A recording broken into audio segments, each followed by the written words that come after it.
Good evening, folks. Phil Gallagher of ThrabenU here for another Legacy stream. This one brought to you by Spatula of the Ages, known Enchantress player, and he has shipped me a Yorion Enchantress deck list. So Yorion is something that we haven't seen very much, at least on this channel. So its companion condition is that your starting deck contains at least 80 more cards than your minimum deck size. So that means you're looking at playing an 80-card deck rather than a 60-card deck. And when it enters the battlefield, you can exile any number of other target non-land permanents and return them to the battlefield at the beginning of the next step. So why might you want to do that? Reality Acid is the answer to that. So Reality Acid is a very interesting aura, and it has Vanishing. So it enters with 3 time counters, and at each one of your upkeeps you remove a time counter. When you remove the third one, you sacrifice this, and then when Reality Acid leaves the battlefield, Enchanted Permanent's controller sacrifices it.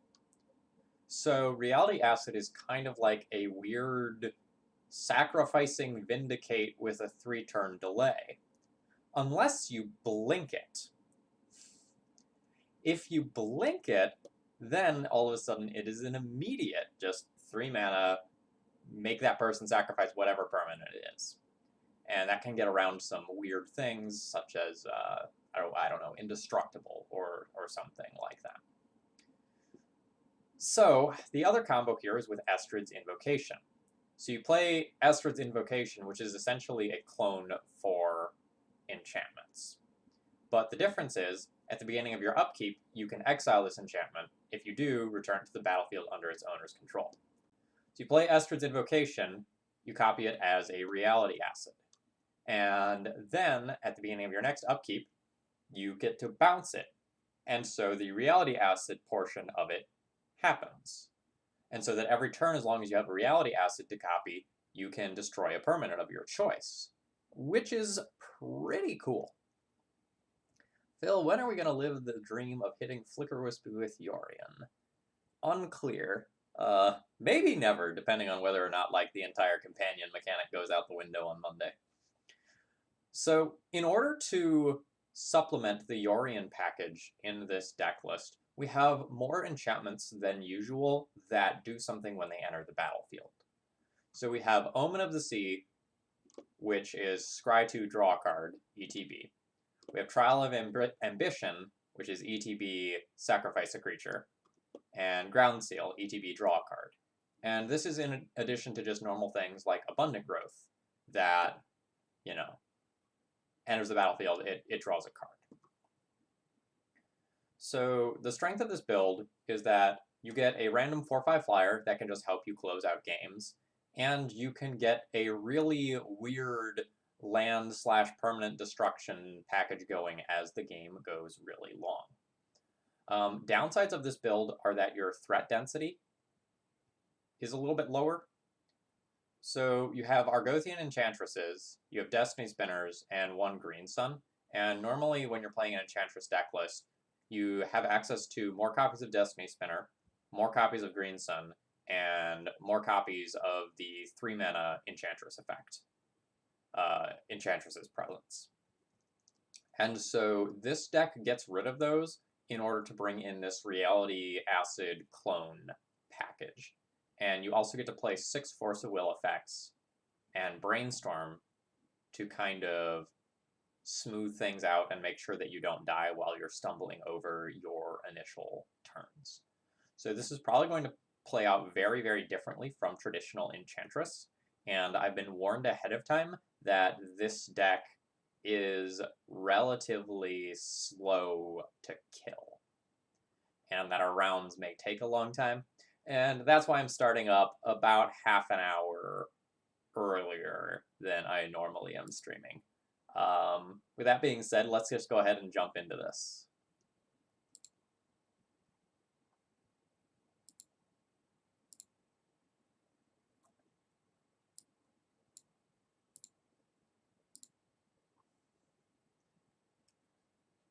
So we get about 3 more days of our current Legacy format, and then the format is going to drastically change somehow. Don't know how exactly, but we'll figure that out.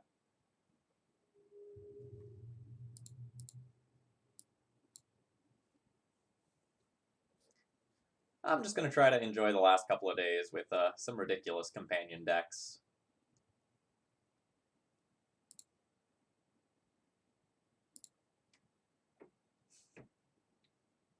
Loris is legal. Brainstorm is banned. Fuck you. Karuga! I respect that.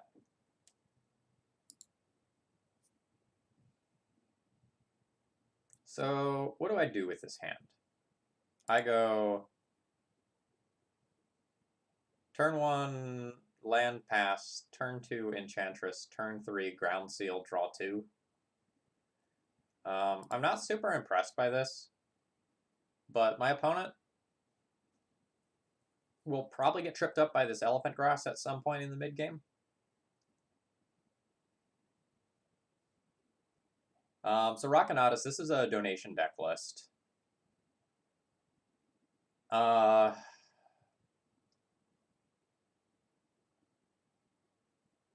So on the Eternal Glory podcast, maybe about 2 months ago at this point, I was very, very high on Enchantress, and I thought that it could be very, very well positioned.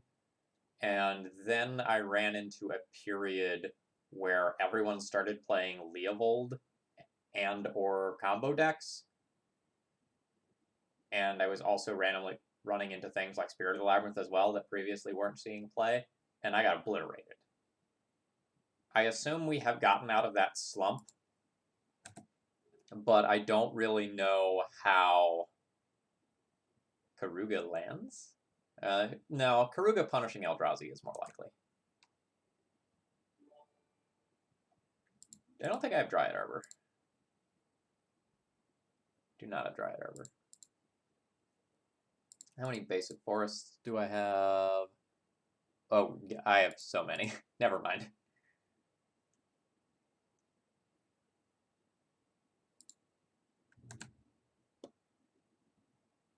Yeah, I guess you're right. They can't play Punishing Fire. I still think it's going to be Karuga Eldrazi. Whoa!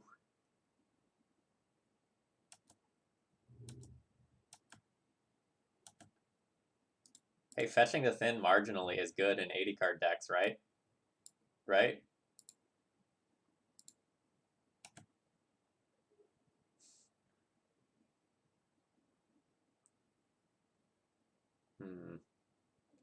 Not having a blue card in hand for this Force of Will is rough. I can go for the Abundant Growth redraw, but I think I'd rather try to dodge for a turn. So they're going to have 4 copies of Eternal Scourge, which is what I care about. Fuck.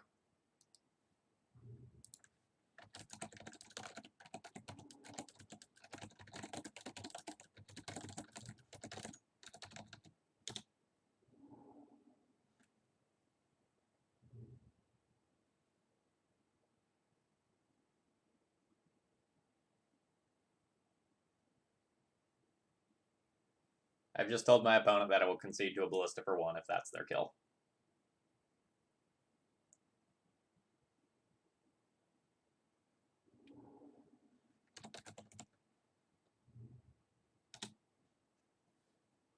Alright, so opponent has Recruiter into Fierce Empath into Emperor. Cool. So I'll go ahead and concede to that. That's super cool. Alright, so what do I have versus Food Chain?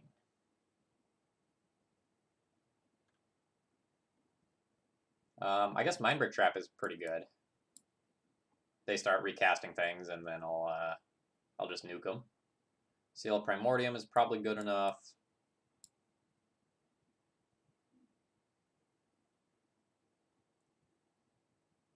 Back to Basics is probably very good.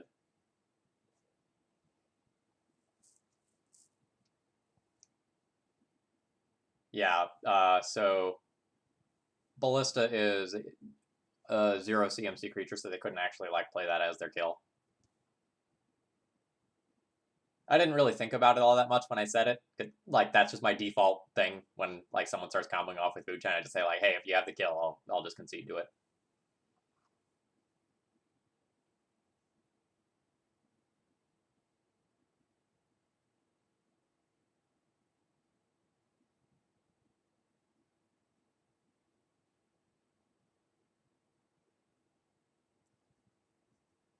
So, so Ground Seal's not doing a ton.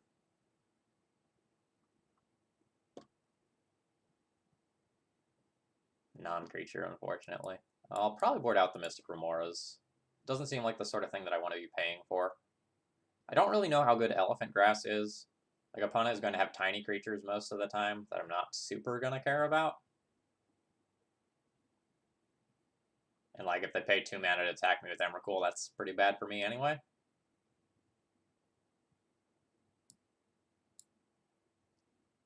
There are endless ones to think about, I suppose. But hopefully if I get going, like, that just doesn't matter.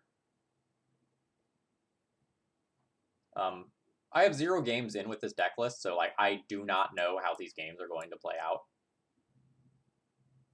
Or, sorry, not endless one. Scourge thing. Eternal Scourge. Bleh.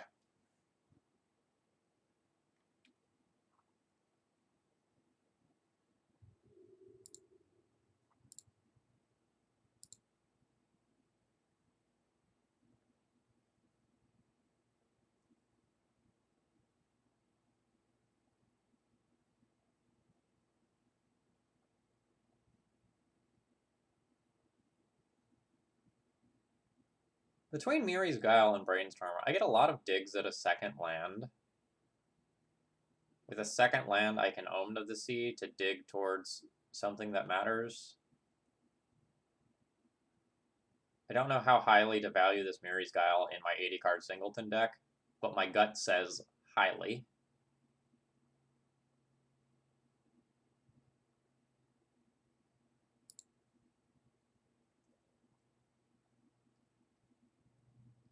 I like the rest of the hand.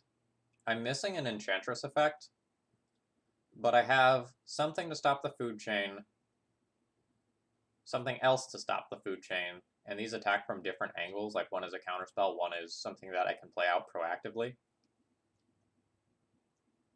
So I think this is okay. I am not going to say that this hand is good because I do not believe that it is good, but I think it's okay.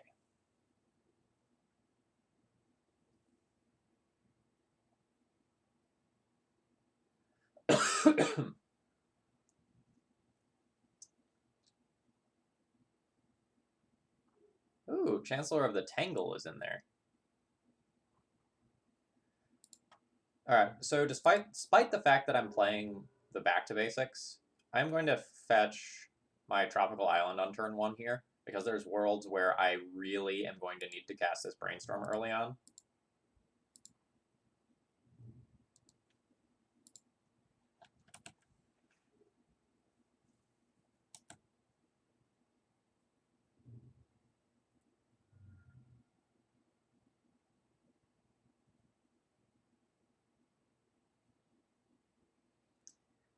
I need to force that.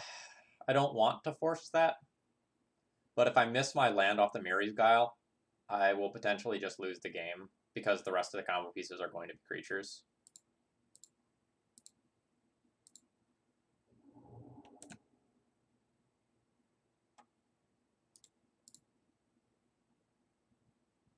Oh, I need to click always yes to this as well. Oh, we would have gotten there.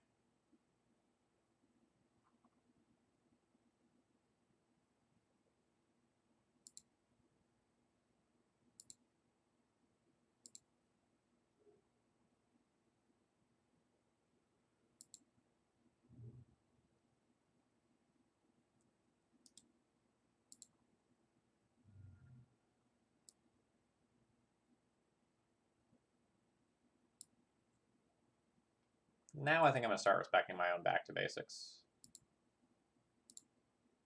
We're just going to play this out for safety.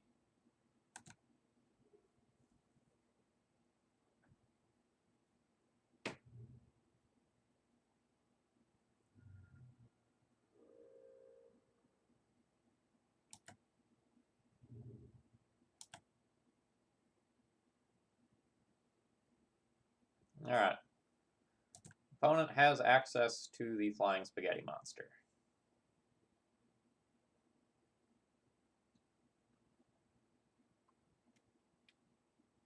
I don't really like these cards.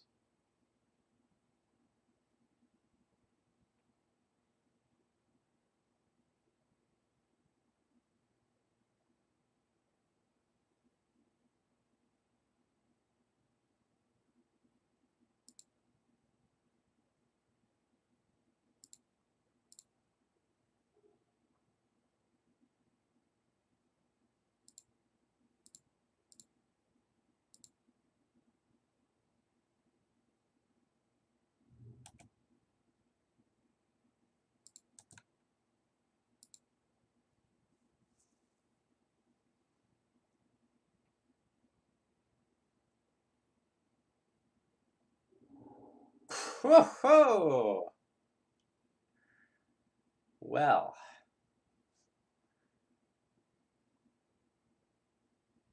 That, I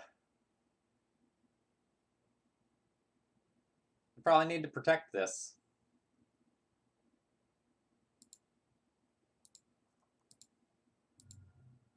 I believe this is what people say when they mean force the force. I think that's the situation that they're referring to here.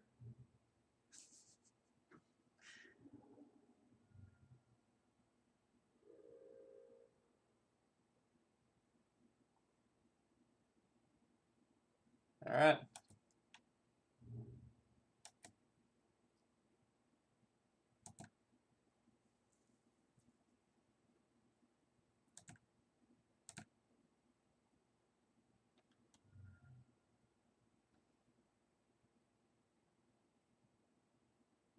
Let's see.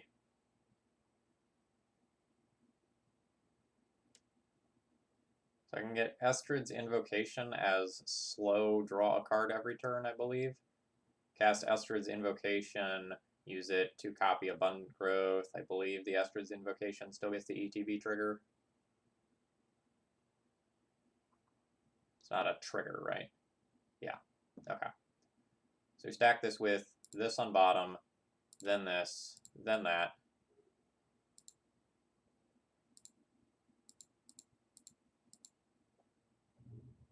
Copy the Abundant Growth. Oh, okay, so we click this, use that to draw the land, and then we can get a shuffle off of Miri's Guile whenever we want.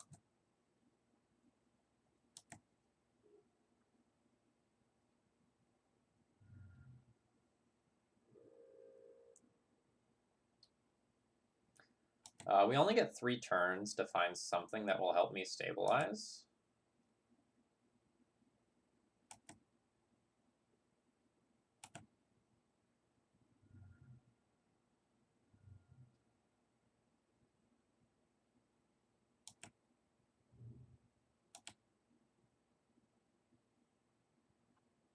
Five, 8, 9.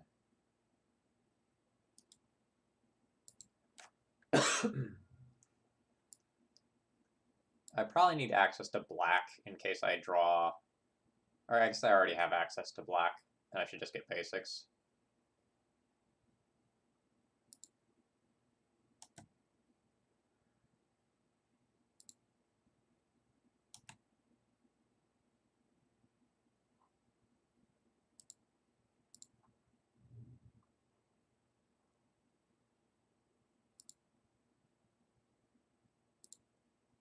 Guess I should have done this in the other order, but I've never done this before.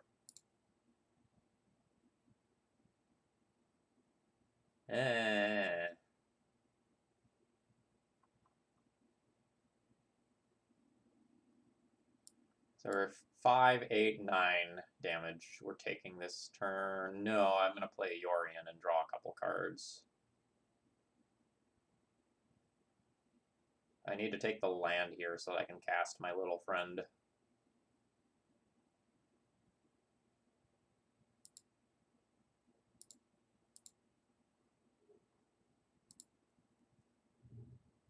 So we already have our colors covered.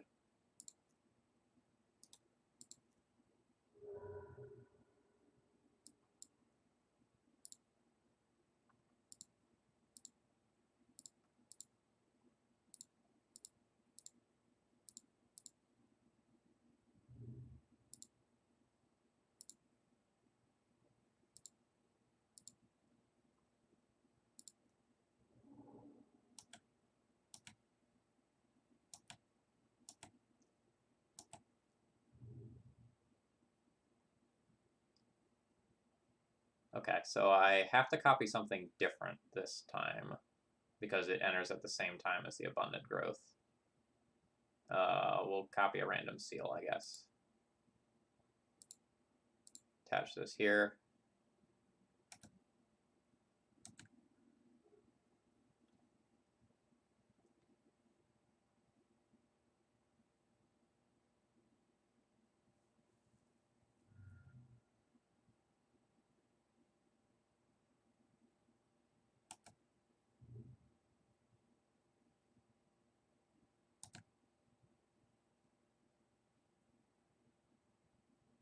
Oh, okay, opponent is just going to sit.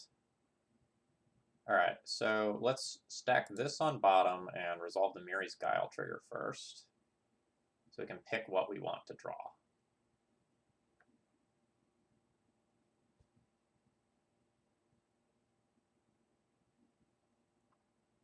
I need an Enchantress effect.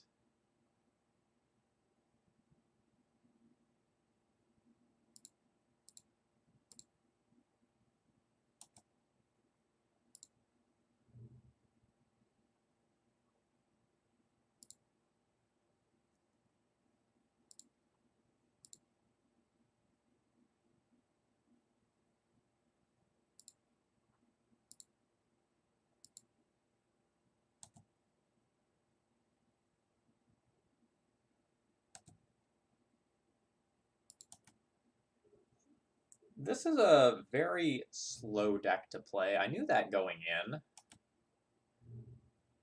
But there's a lot of clicks involved in these like upkeep effects. And I can very, very easily see myself timing out this league in at least one match. Okay.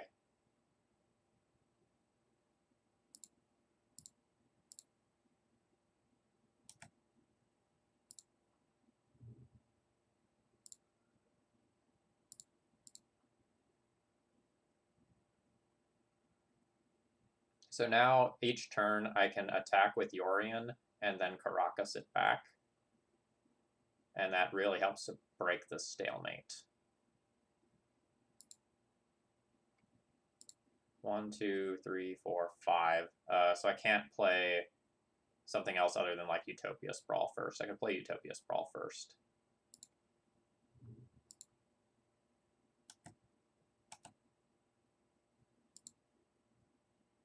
It doesn't have reach randomly, right? No. Is either? No.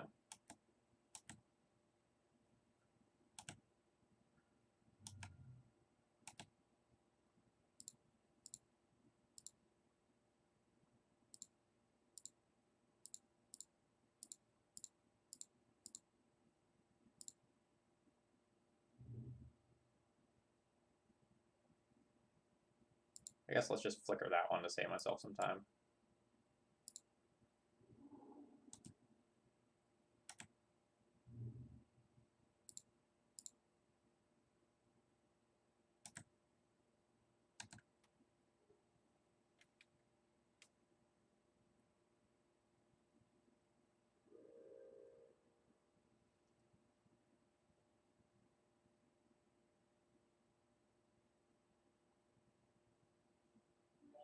Three, 4, 5, 8, 5, 8, 11. No, I have to get rid of this, otherwise they Emrakul. before casting a third spell.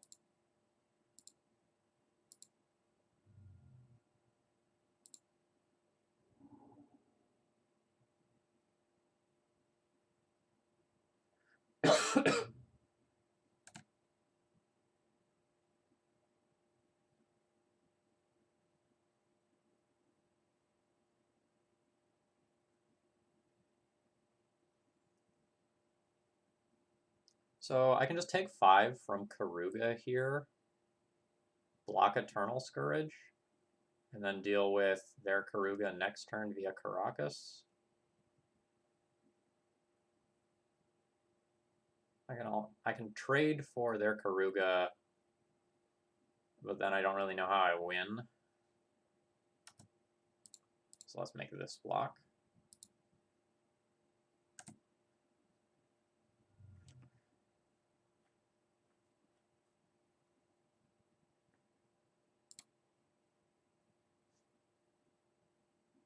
A Reality Acid. That gets me places. Okay.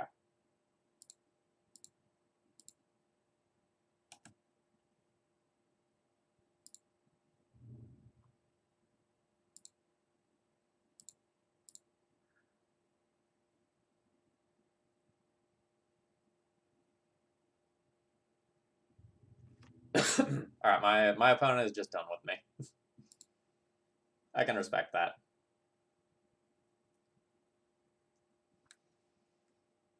Elephant Grass maybe needs to come back in some numbers. And just, like, respect to taxing my opponent's mana a bit so they can't keep deploying creatures in the phase of my stuff. I take a while to get going.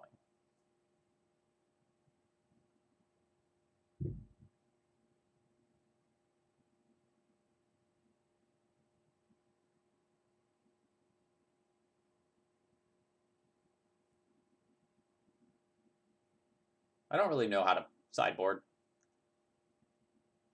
So, like, obviously the counterspell type things are good. Obviously the things that are going to, like, blink Esther's Invocation and act as removal are going to be good. But I don't know how many of these I'm supposed to play, and I don't know what I'm supposed to cut over them.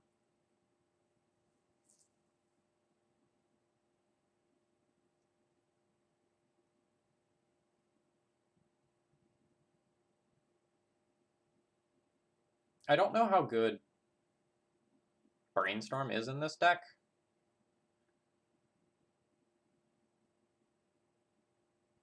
I guess last game we had the Singleton Mary's Guile, and like that made my Brainstorm not great.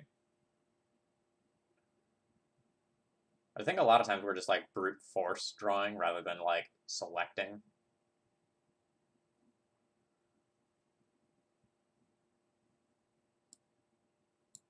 I'm not going to play 4 of these.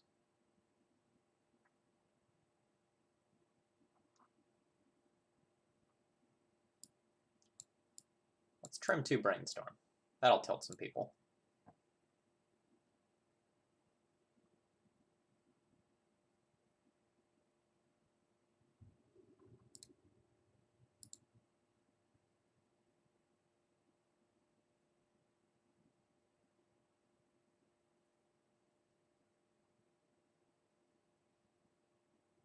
I think I'm going to keep this hand. This hand looks like the sort of thing where I just play a whole bunch of stuff and then I play Yorion and hope Yorion draws me into something that's like relevant and meaningful. I'm not sure if I'm going to Abundant Growth or Utopia Sprawl on one. I think I'm going to Utopia Sprawl so that I can Abundant Growth and Omen of the Sea on 2.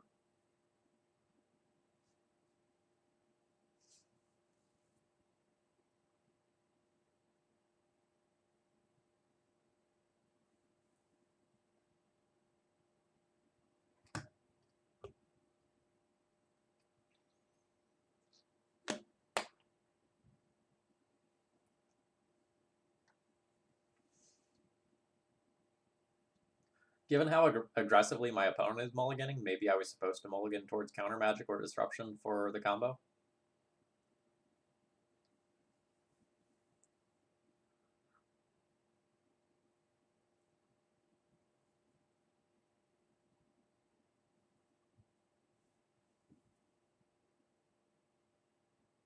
The thing about playing Sprawl out... Oh, Serum Powder now. The thing about... Ooh, with Eternal Scourge pitched, so that's value. Sorry, with 2 Eternal Scourges pitched. That's pretty hot.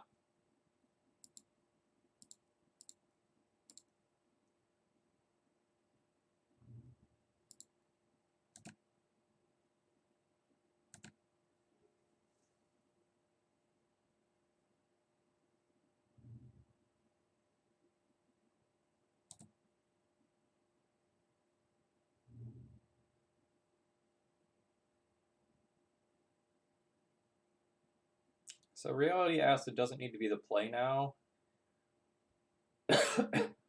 Because I'm looking to like play it next turn and then blink it with Yorion the following turn. So I'd rather just do some selection now and try to find maybe another mana accelerator or something. Otherwise I just play Abundant Growth here. Ooh. That is all of the things I was looking for.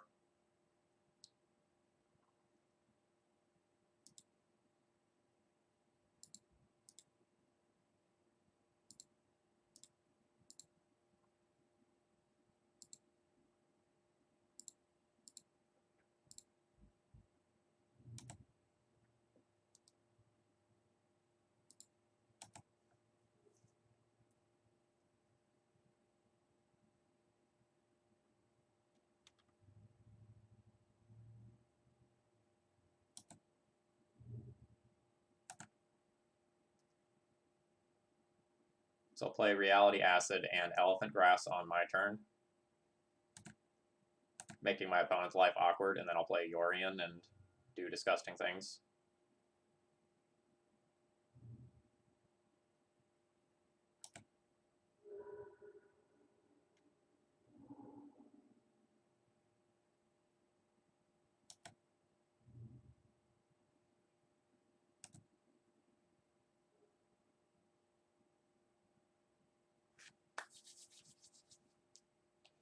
Oh, God. This deck's cool. Alright, so we have 1, 2, 3 with 4 mana available this turn. Instead of Reality Acid, I can just go back to basics plus Abundant Growth. Or sorry, back to basics plus Elephant Grass, and then they can't attack. And I've like left their City of Trader tapped. That's just filthy.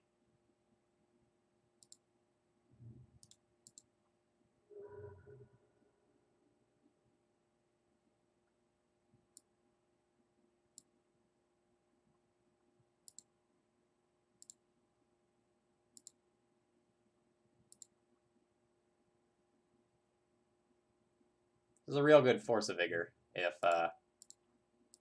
their last 2 cards just happen to be that. Like Force of Vigor plus green card.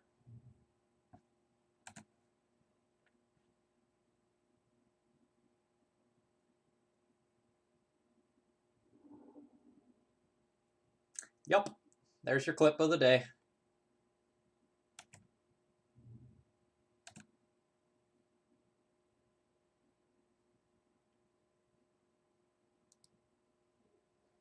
Enjoy that one, Twitch chat. Feed it to your friends.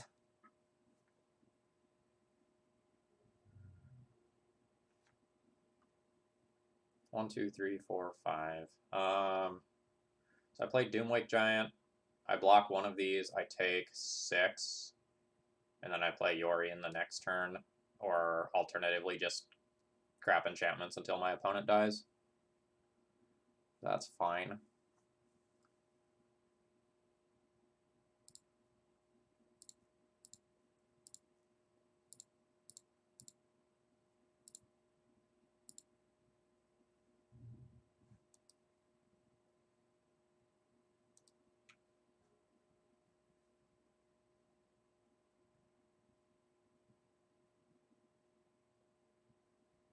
I don't know, Twitch underwent some changes in like the past 48 hours. So I don't know where some of the new stuff is now.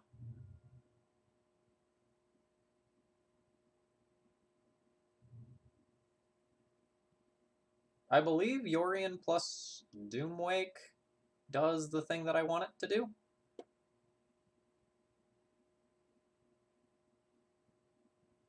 If all of them enter simultaneously. I guess I don't even need to like think about it, right? I can just like attack with Doomwake Giant and blink a whole bunch of other enchantments.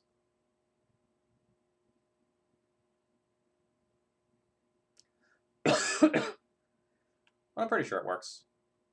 But I'm not 100%. And since I'm not 100%, I'll probably just do it the safe way. Alright, it does work? Okay.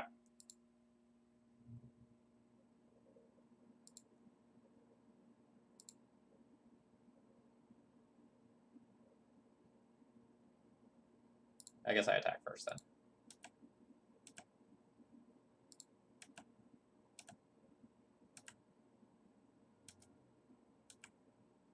One, two, three, four, five, six. Abundant growth, one of these random lands.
Oh, I need to put the fetch land on the stack, do I? That makes a lot of sense.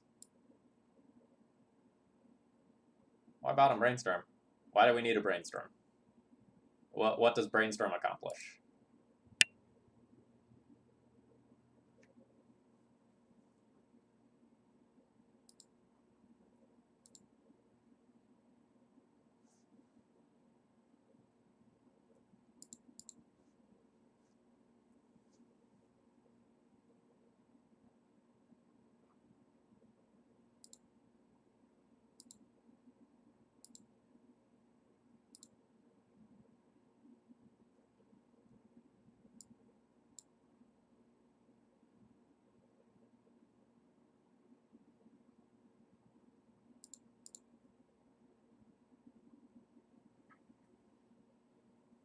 So at that point in the game, I don't really think the Brainstorm does anything. Like, I have a couple of fetch lands in hand that are dead, but I can't fetch away anything that I Brainstorm, right?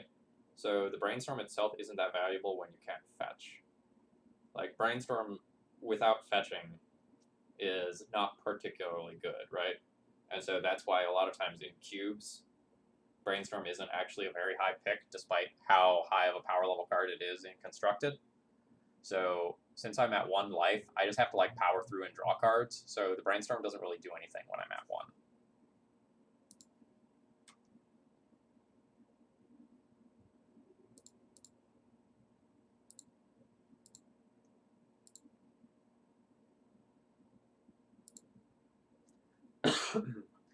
All right, we have a turn 2 Enchantress effect. And a Brainstorm that I might just fire off very quickly. Opponent did not reveal a companion.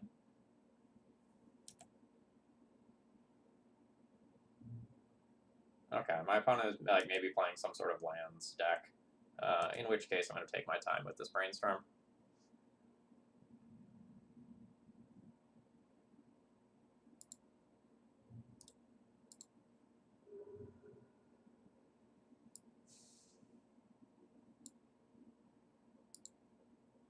It's really awkward that one of these was not blue.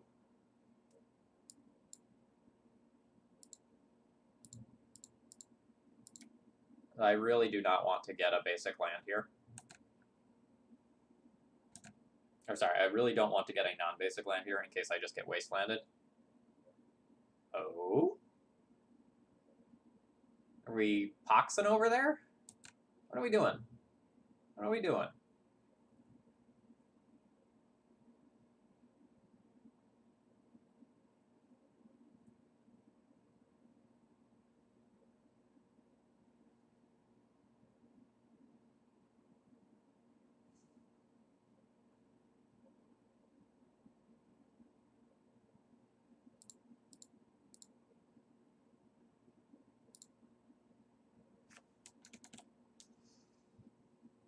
So I can Abundant Growth, have 2 draws to hit a fetch land to Trial of Ambition, await that Dark Confidant before my opponent gets any cards.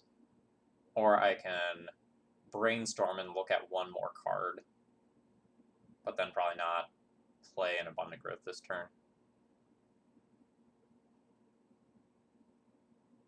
I think I'm going to play the Growth.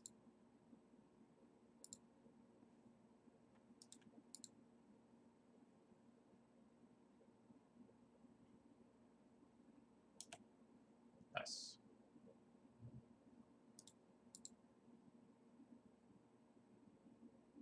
Okay, cool.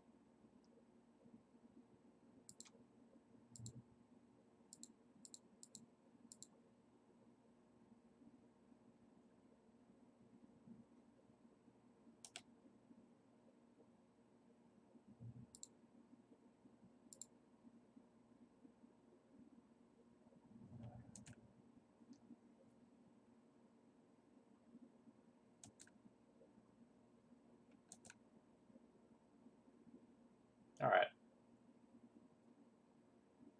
So, interestingly, now we have Estrid's Invocation, Trial of Ambition every turn.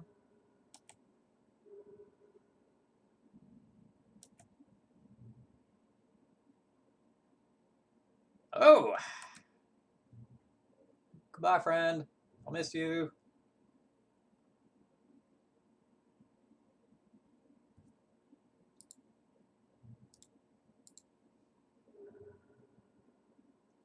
Given the density of blue in my hand, I am going to go ahead and take a basic island here.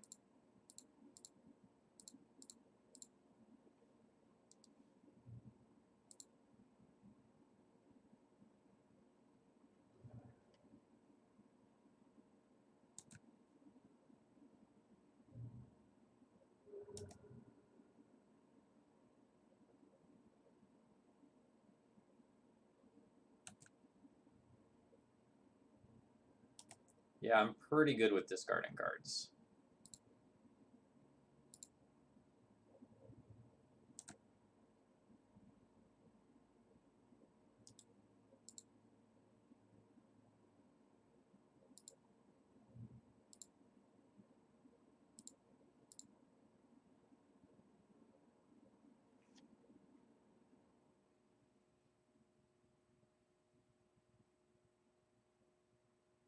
So I don't get draws here.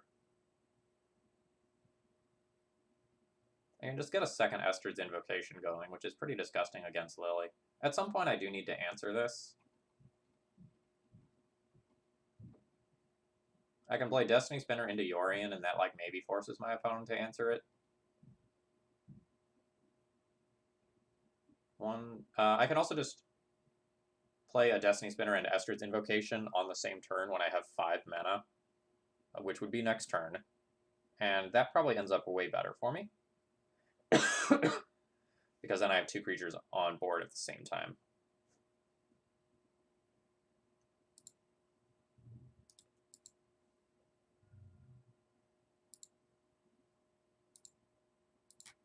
So let's do some scrying here. No?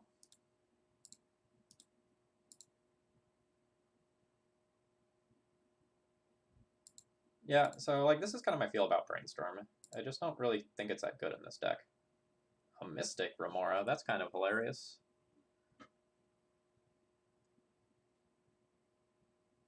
I don't really feel like I want it yet. So I want to hide my best card on top of my deck, which is probably Destiny Spinner. So next turn is these 2 cards.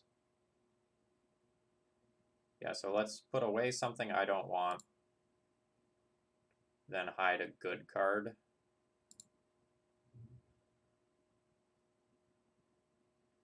I think I just want a little more mana in play.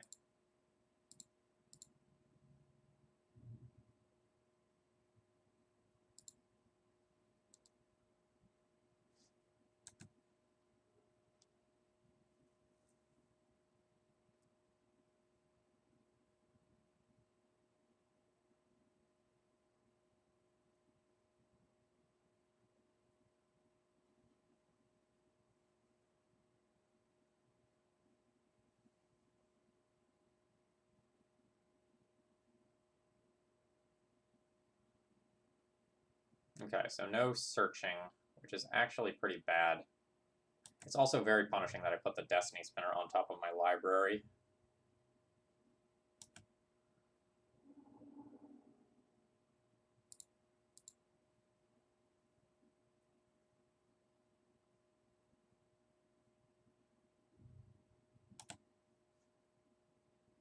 So this Misty Rainforest now is not going to do anything.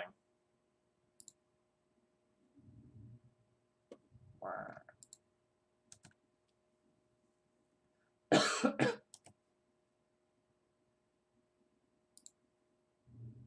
let's copy Omen of the Sea here. Nice.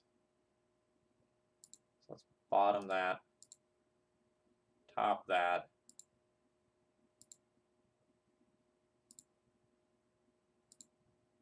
Cast a Destiny Spinner. Actually, maybe I should just like Reality Acid one of those and then start copying it with Estrid's Invocation rather than play out multiple creatures.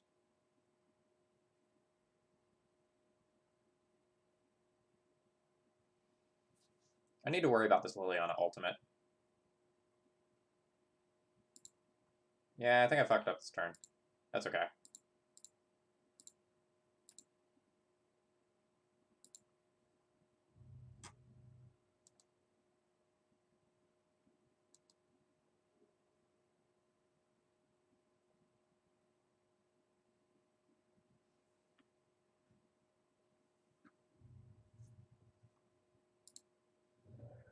We'll win the game later.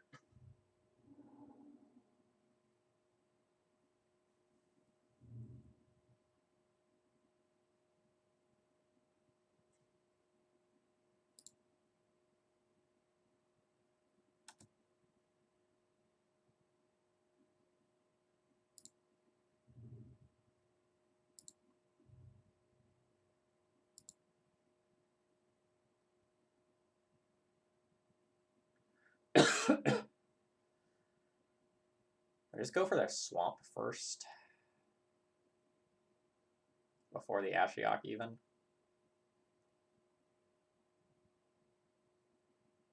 I feel like yes.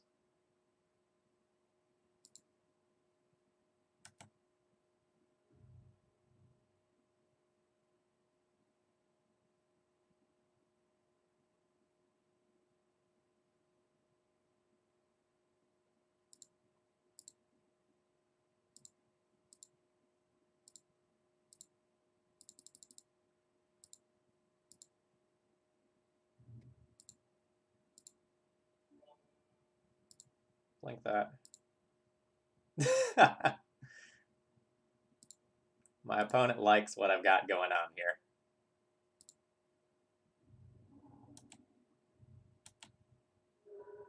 Yeah, I had a plan.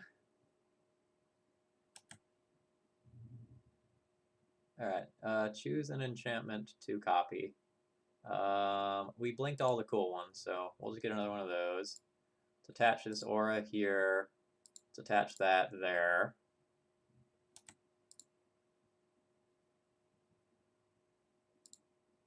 Choose target opponent. Put this on the stack. Scry 2 first.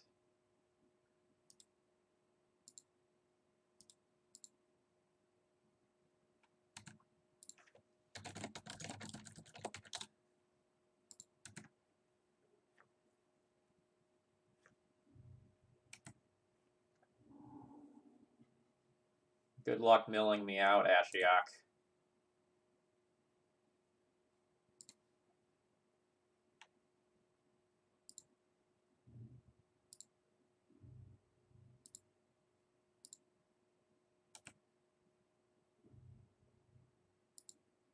I guess we can, like, attack this thing and kill it that way.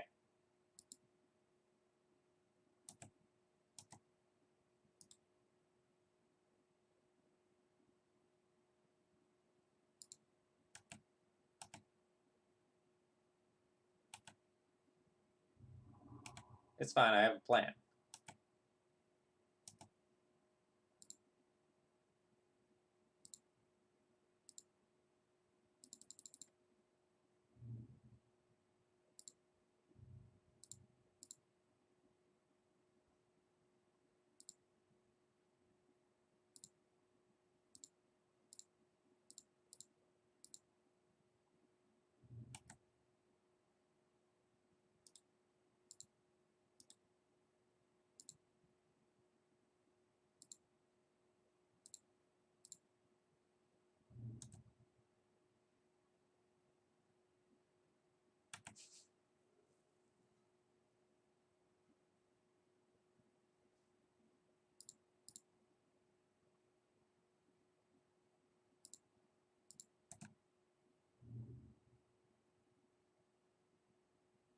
Oh my god, why?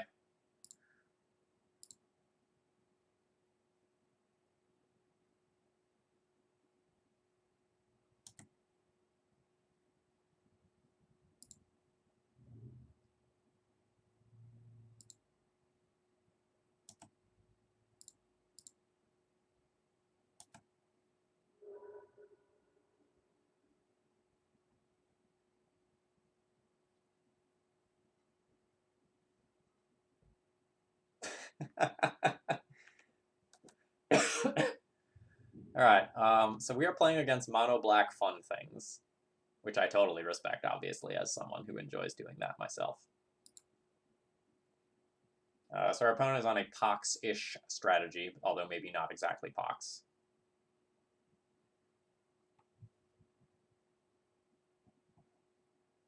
So Veil of Summer seems great.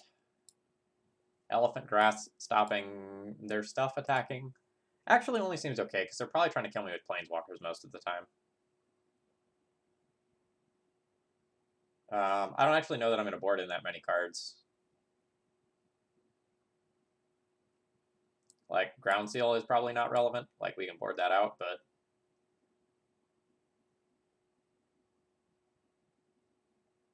otherwise, it feels about good.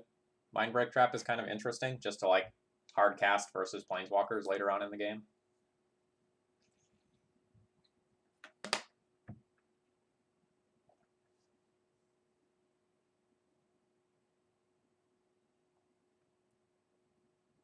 It's possible that Seal of Primordium is good against some random things that they may accelerate out, but I don't know for sure.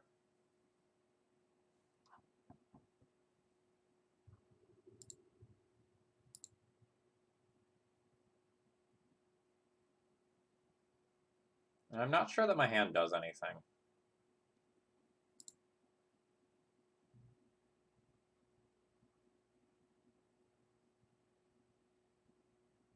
This is, like, good against early Bobs, bad against, like, an early Ashiok.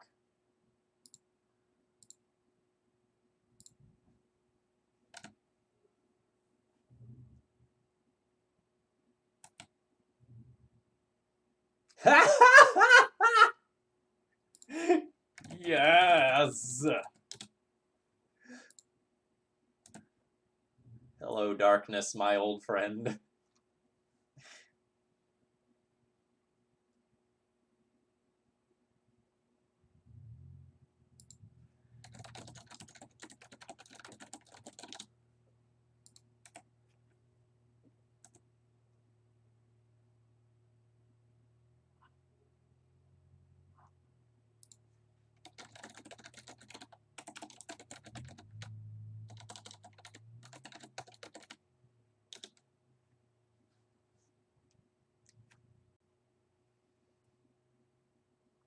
I will be getting this deck list. We'll totally play this deck list on stream, folks.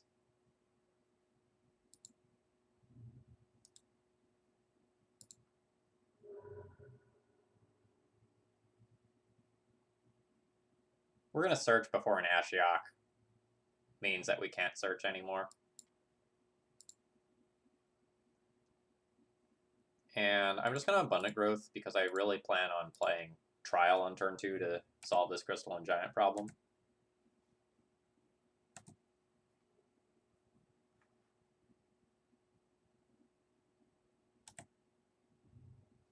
It is now a Vigilant 4/4.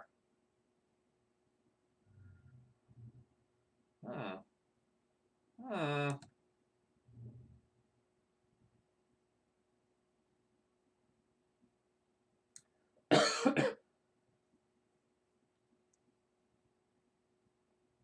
So if I'm willing to take a little bit of extra damage...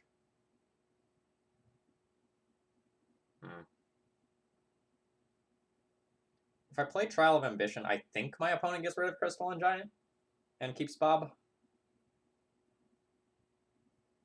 So I can go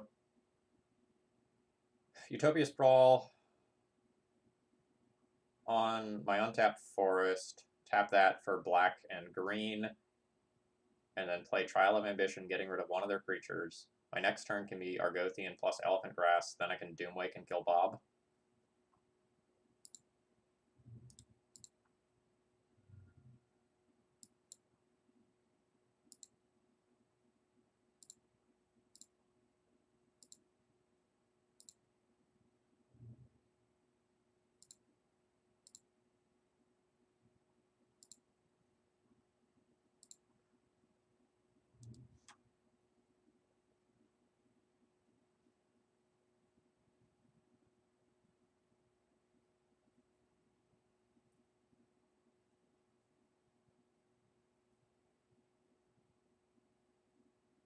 Man, I'm so excited for my opponent's deck. Like we might do a bonus stream this week or something to like play with this. I am in love with Crystalline Giant as a Magic card.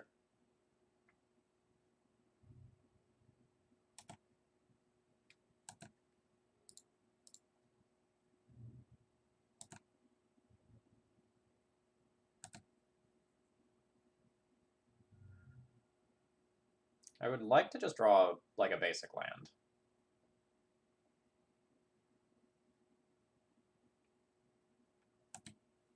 Man, this Doomwake, when it happens, is going to be so hot. Alright. Let's do the thing.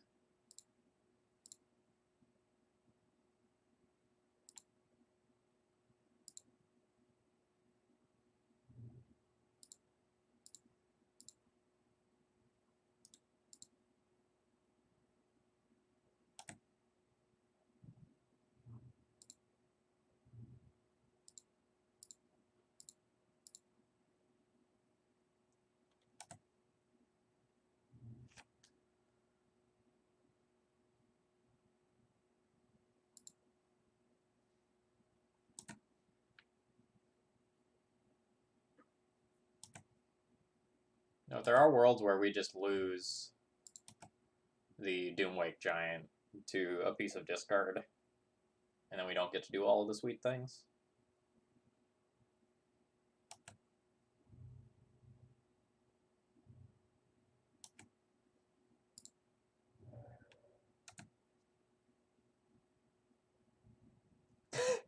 You don't think Crystalline Giant will get banned Monday, but it's better to be safe than sorry. Yeah, that makes a lot of sense. We do know that like it picks up the perfect abilities at the right time to just like absolutely mise wins. We've seen that time and time again. All right, so we have 1, 2, 3, 4, 5. We have enough mana showing.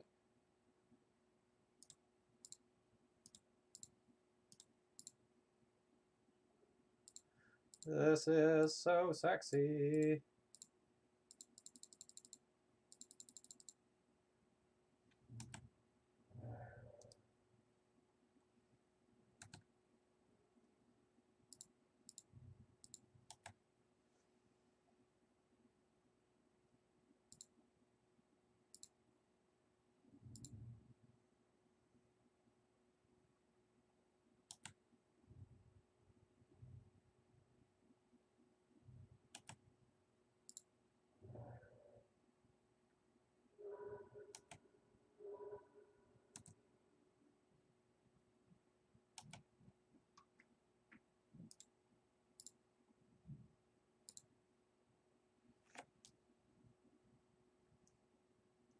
So 1, 2, 3, 4 mana available. If I'm willing to shuffle away the Estrid's invocations, I can just get either an Enchantress or a Destiny Spinner, which I should probably just do.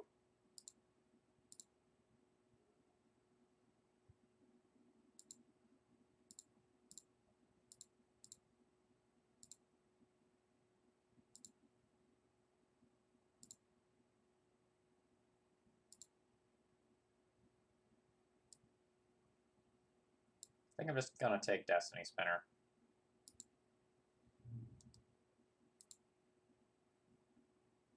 And make them have an answer to it this turn, or I get their Planeswalker. Because if the game goes long, this Estrid's Invocation will just take over it by drawing a bunch of cards. And I can also just copy a Destiny Spinner on my next turn if I feel like that's something I need to do instead.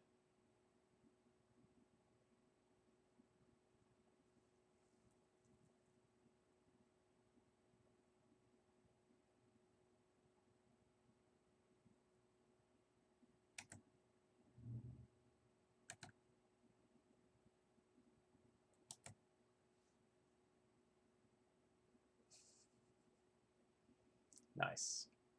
Alright, so I only have 4 mana currently, so I can't Doomwake this turn.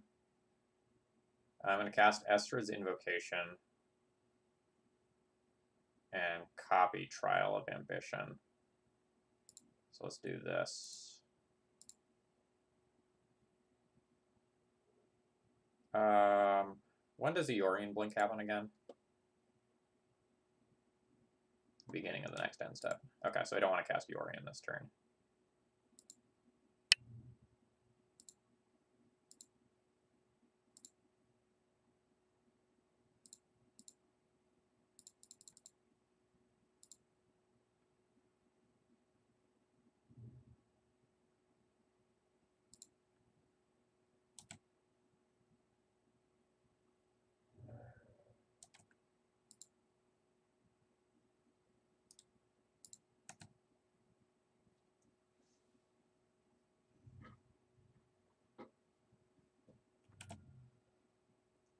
Okay, our life total is low, but this is probably the point where we've stabilized.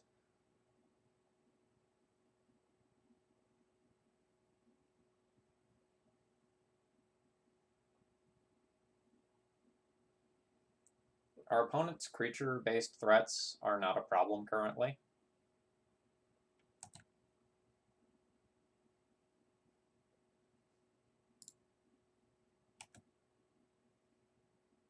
A Reality Acid and a Doomwake Giant. The world is my oyster.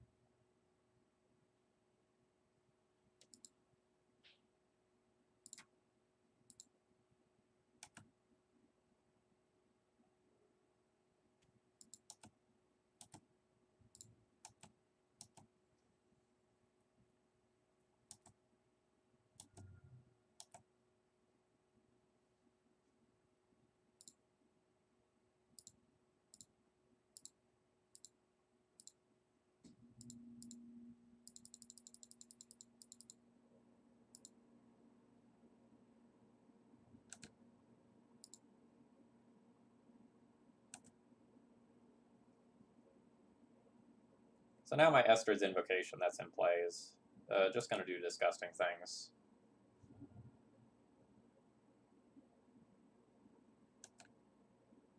Alright, so now we just like copy our Trial of Ambition and kill that. This is not a problem.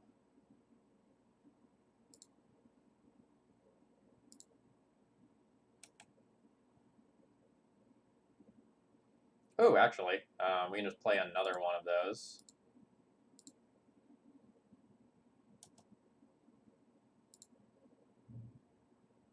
Copy of Reality Acid.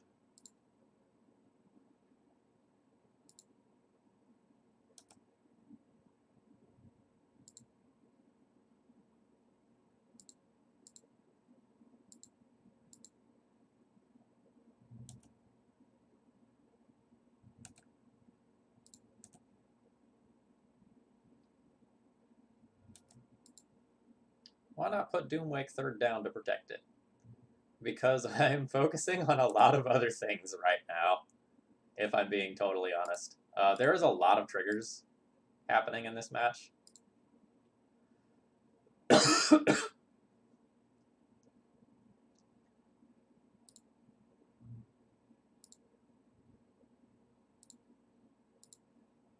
And it is somewhat difficult for me to talk while also thinking about what all is happening.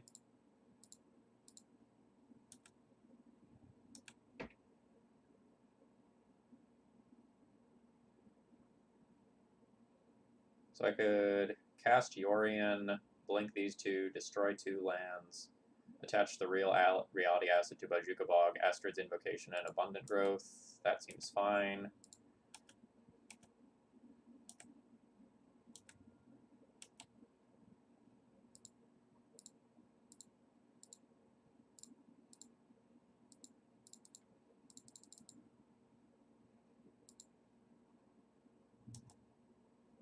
Yes, yes, yes. Those are good enough. Actually, yes.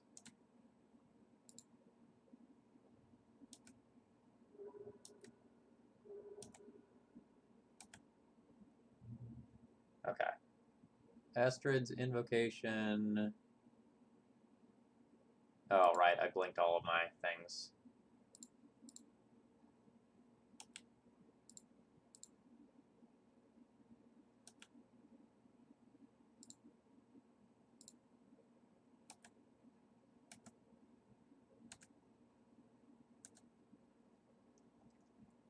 So next turn we just animate any enchantment and we get there.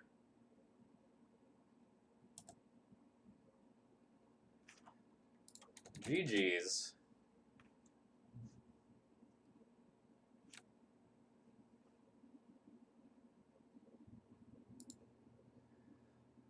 Whew.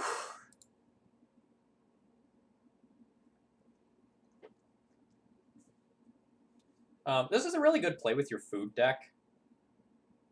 So we could have closed that game a lot sooner.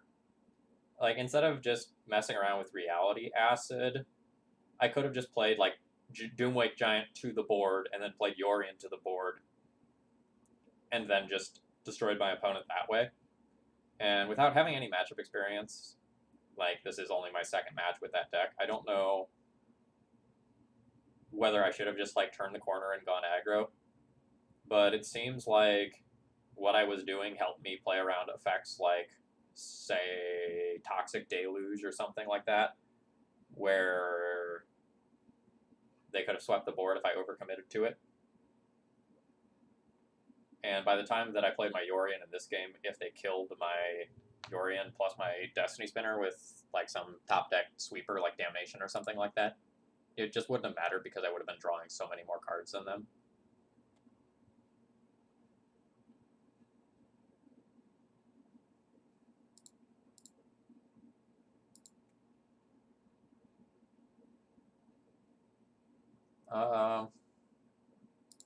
Opponent's playing a Luris deck.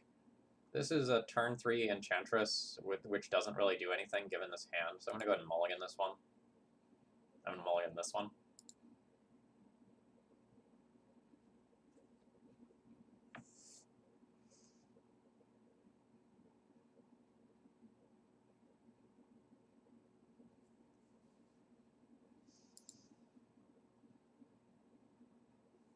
Ugh.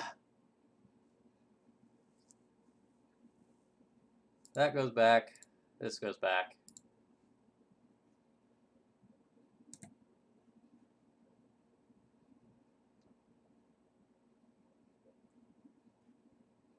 Fine and Andy, I asked them to email it to me, and they're a fan of the stream, so I am expecting to get that list.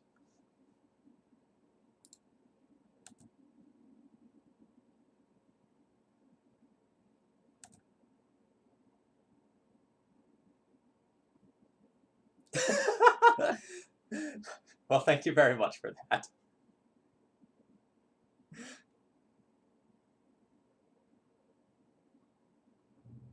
Yeah, that seems like stream number 1 of the post-ban world. Yeah, that ground seal off the top was very good. And for anyone not familiar with them, Spatula of the Ages is the person who sent me this deck list, and more generally, a huge, huge Enchantress player. Streams on occasion.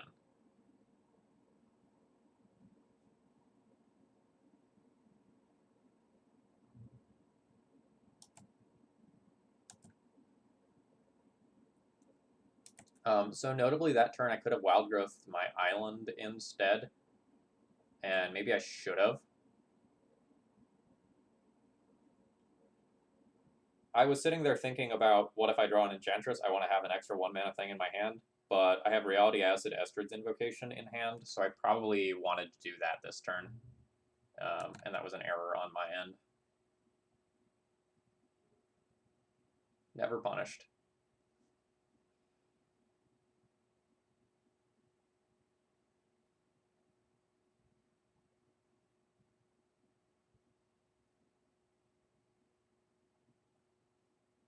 Well, I guess kind of punished if my opponent is like on a weird Spirit Guide build.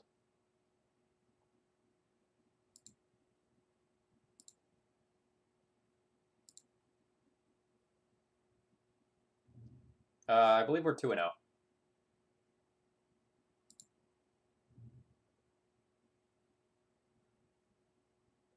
So I want to Reality Acid something I don't super care about, because I'll Estrid's Invocation the thing that I do care about.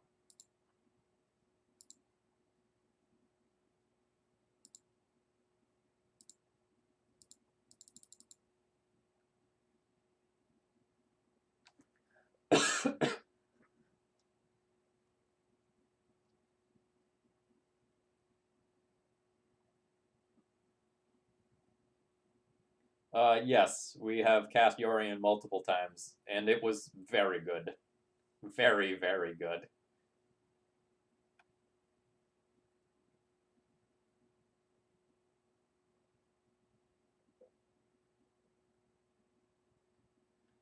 So I kind of think my opponent has crop rotation, and they're wondering that if they should crop rotation away the Bayou to fizzle my spell.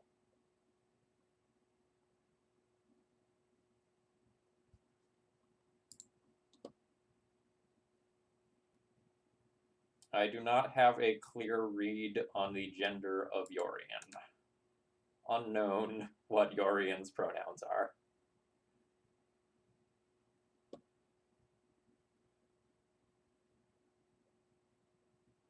No idea. I'm not a lore person either. Yeah, so in the future we have Caracas for Marilage. We also have Elephant Grass for it.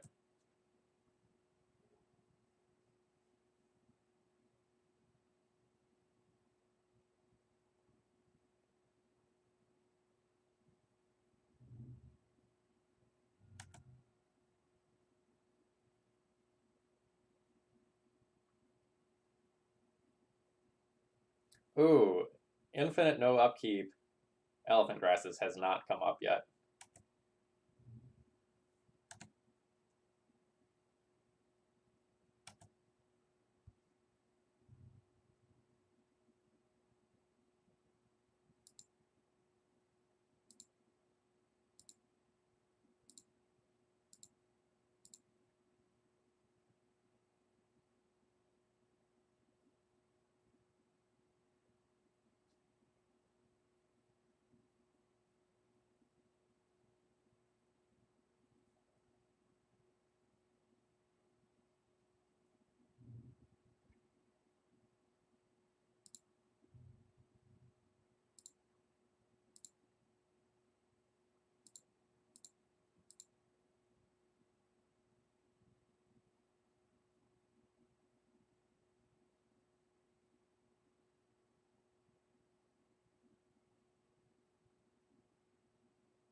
How many boards have we gotten to wipe with acid? A lot. Spatula of the Ages. You'll enjoy the video.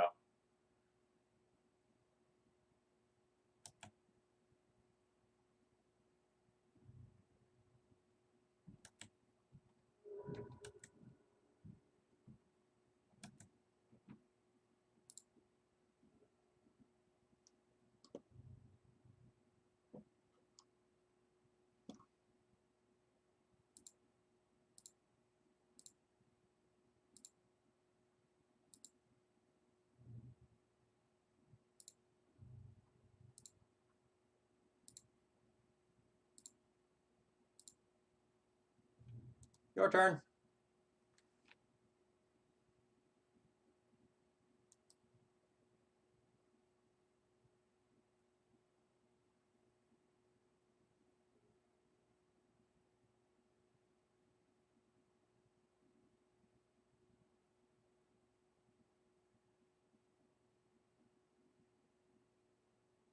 Yeah, I guess that's true. I did not play around Abrupt Decay.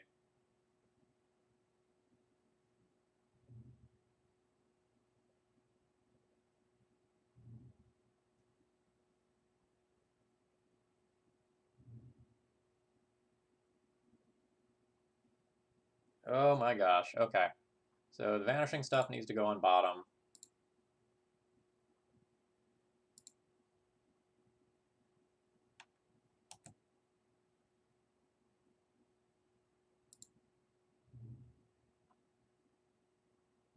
Let's copy a reality acid.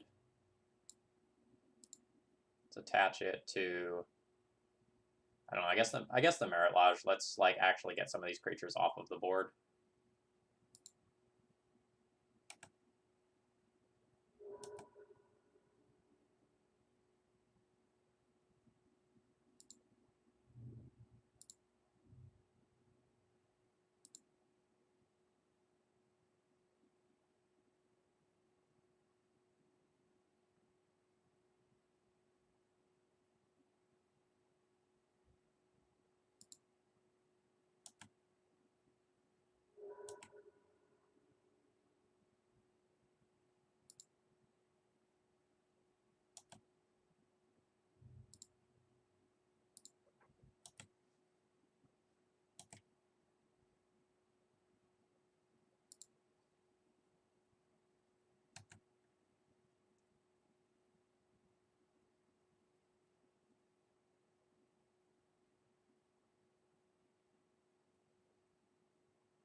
Black cycling land, Entomb. Okay.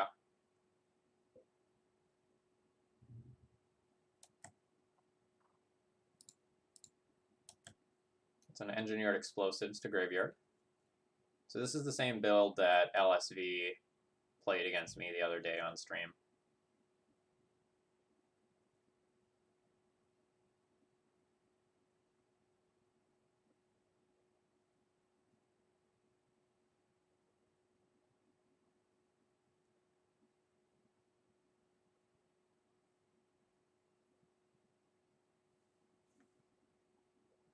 I'm getting slightly punished for not fetching an island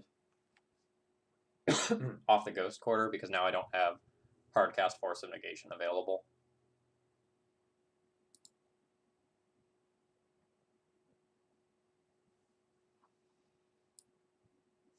Alright, back to basics seems fine.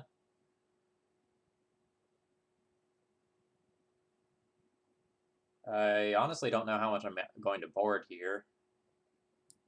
I believe my... Does my opponent have Abrupt Decays?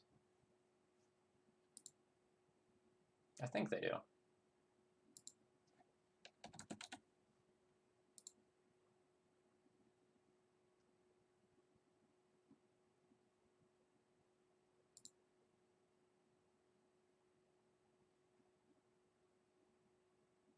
No.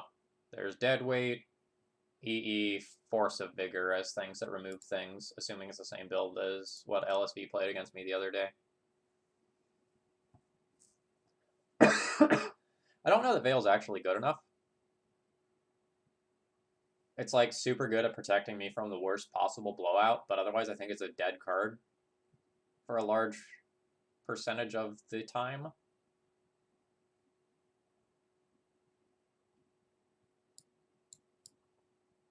I think I'm inclined to just do something like that.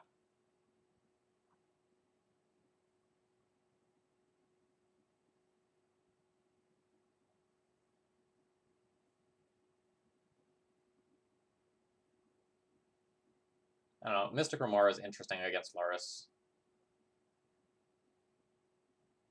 IDK.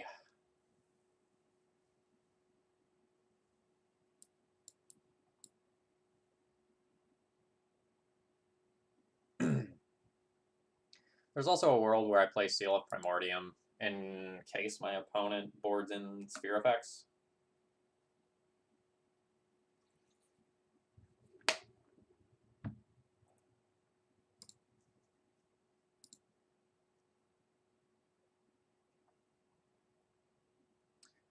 This hand really does nothing. It has a lot of sculpting, but I'm going to ship that.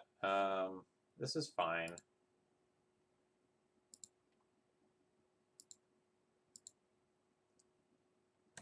We have a Merit Lodge answer, and maybe...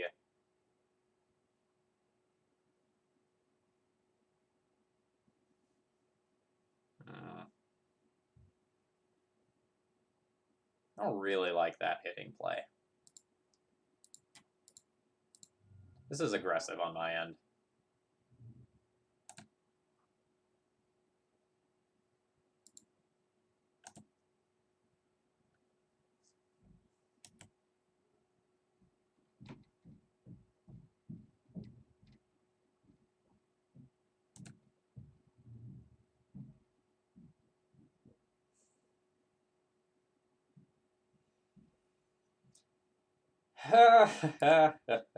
Perfect mana. I don't believe we have a swamp in this deck to fetch.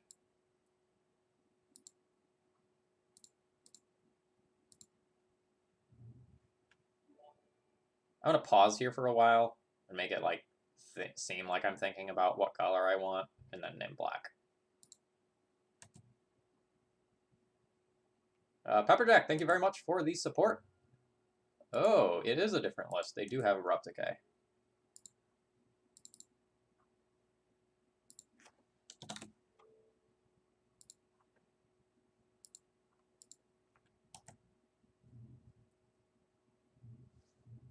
Oof. Oof. That port is bad. The Ghost Quarter also would have been bad, but the port is brutal.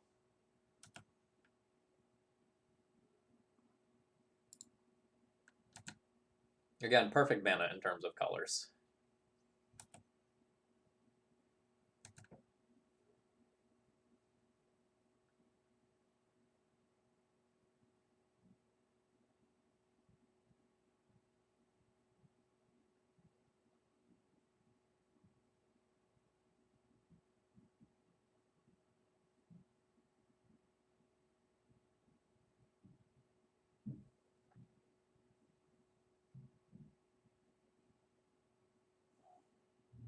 I'm in a lot of danger.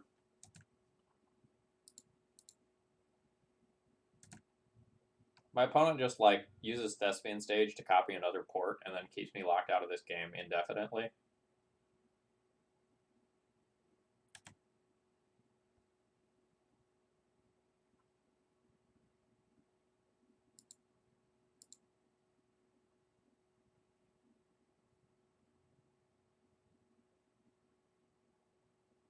Not having a basic swamp here is killing me.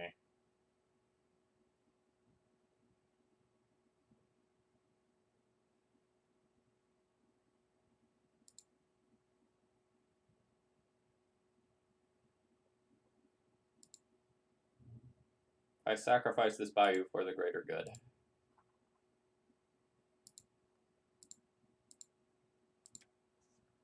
So the hope here is that my opponent plays a colored land and plays Bob and Luris in the same turn. so that I can slam back to basics. Given that it's Jarvis, I don't know that's going to happen, but like that's one of the better worlds for me. I think my opponent... Oh, no, there's the second black mana to cast Lurrus. So, assuming they have one more, that is something that might just happen in this turn cycle.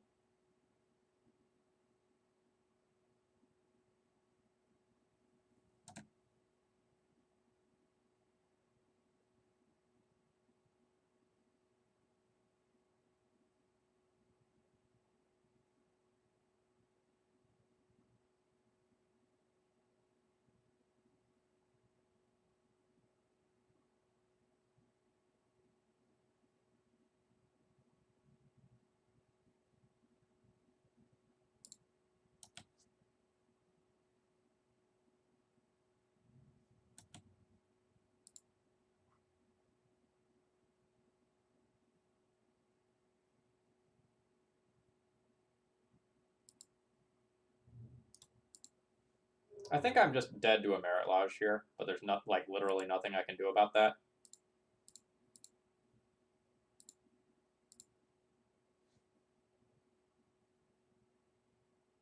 So I'm going to make them trade for the Abrupt Decay here. And then maybe I can build towards something in the future.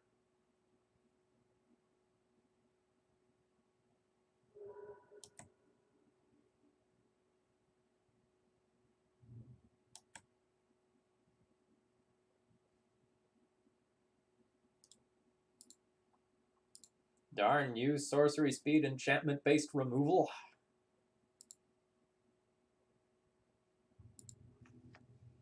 Okay, now that I know my opponent has Decay, I will bring in the Veil of Summers.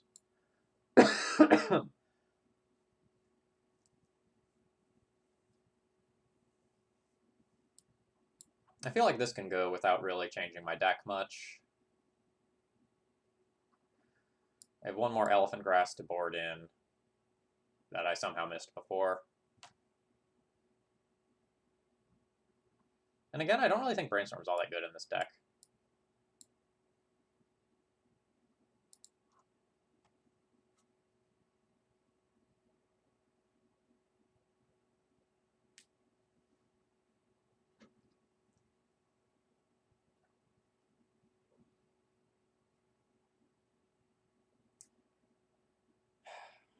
Rashadan Port is definitely a problem for me.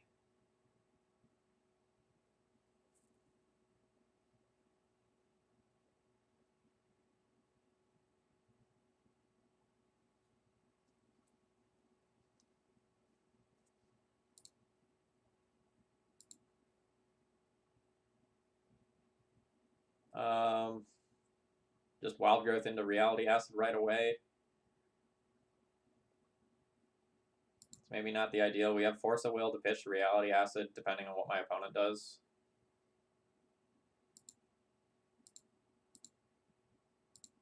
We're currently 2-0. Unsure what our chances are like this game. Like, we have multiple Elephant Grasses, and that's fine and dandy.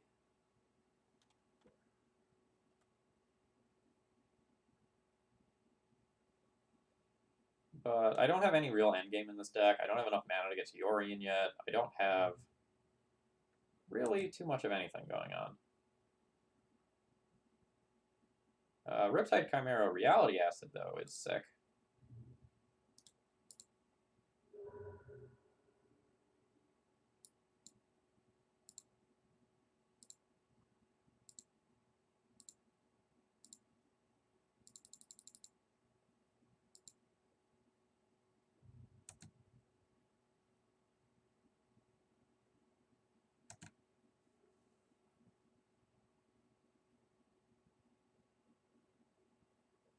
I would be worried about timing out playing this deck regularly.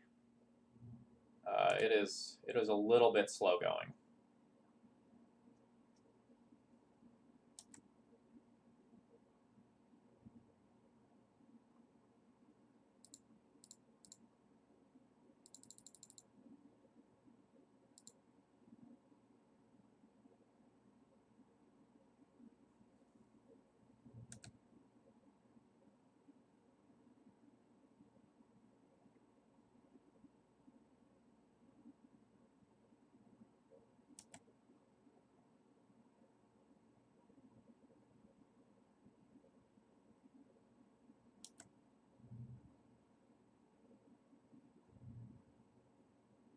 That's fine.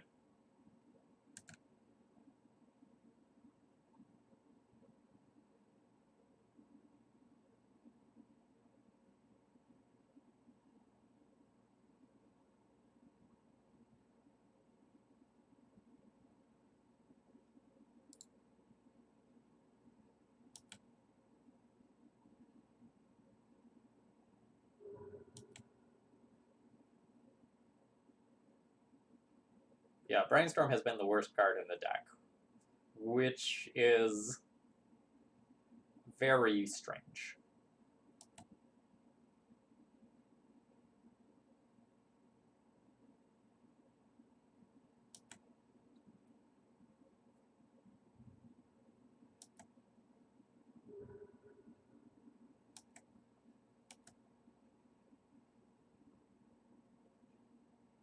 Do I need the mana off Wild Growth this turn? I don't think I do.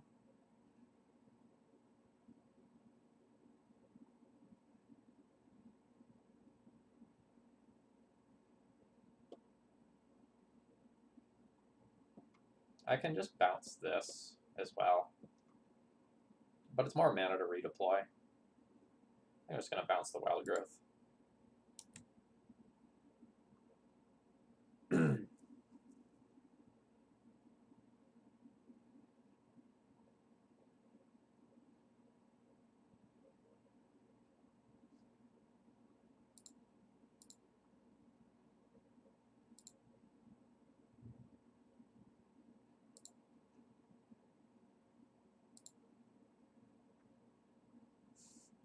Nice.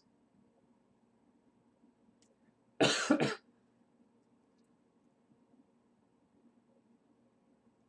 I just hold Veil up for Elephant Grass by playing Prismatic Vista. And I can also keep a redundant Elephant Grass around just in case.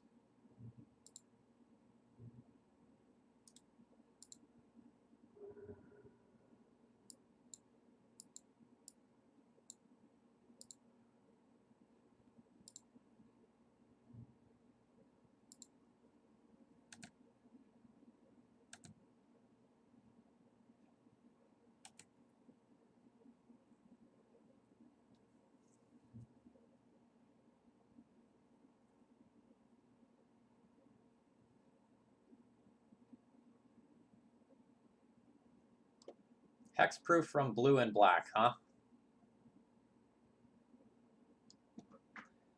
I guess I didn't play around Force of Vigor. I had Abrupt Decay on my mind.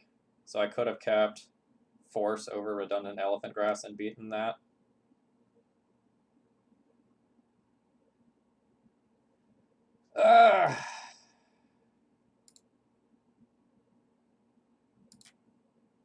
GG's.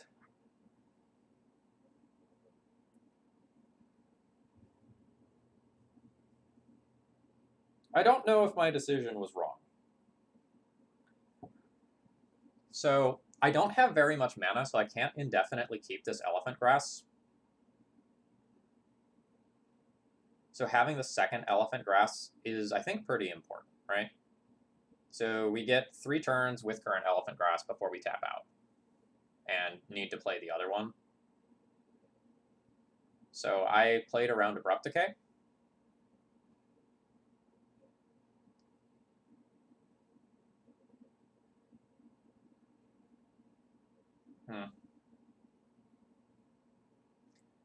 Like, Force of Vigor specifically is the thing that bites me in the butt for doing this, because it also gets rid of my flying blocker that otherwise would have been pretty good. And the Chimera also can let me reset Elephant Grass. I don't know, maybe since the Chimera can let me reset Elephant Grass, I'm supposed to keep the Force of Will. Really weird spot. Oh, that was a really cool match.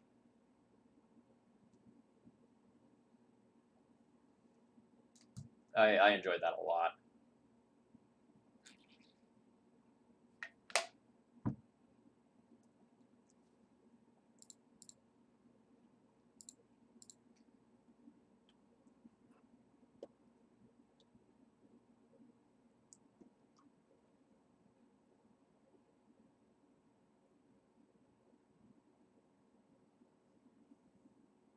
Yeah, I'm gonna watch the other side of that match later.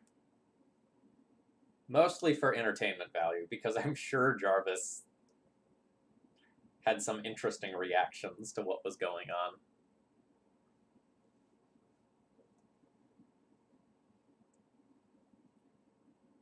Yeah, this deck's super interesting. Haven't timed out yet in 3 rounds. We've played 3 rounds in about an hour and a half.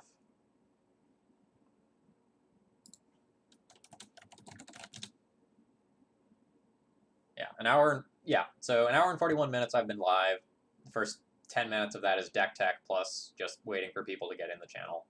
So we're looking at about 30-minute rounds on average. So the matches are long. I don't know that I'd want to play this in an event that mattered. And by that I mean like an event where I'm going to be playing this deck for 8 hours straight. I feel like my brain would melt. Like there's so many triggers, you have to move quickly. You really have to be familiar with this deck specifically on the Magic Online interface. Because it was pretty common that in my upkeep I had like literally 10 things going on the stack. And you can't always auto yield to all of them because sometimes the order in which those things resolve really, really, really matters. So for example, the vanishing counter triggers, you can't let those resolve before your Estrid invocation triggers. Otherwise, you might lose the ability to copy something that you want to copy, specifically Reality Acid.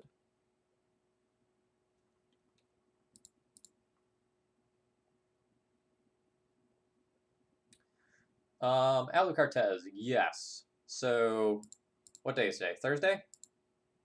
Thursday. Saturday's stream is going to be an Umori the Collector deck list that is built around creatures.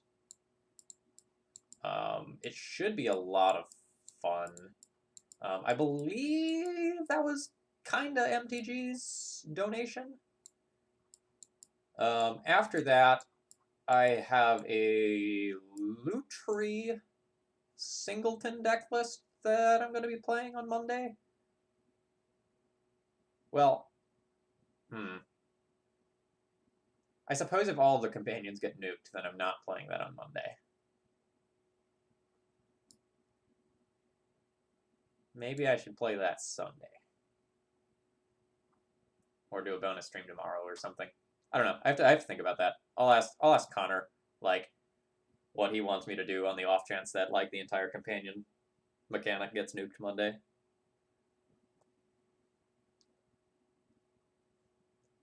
I don't think they'll nuke the entire mechanic, but at the same time, it totally wouldn't surprise me.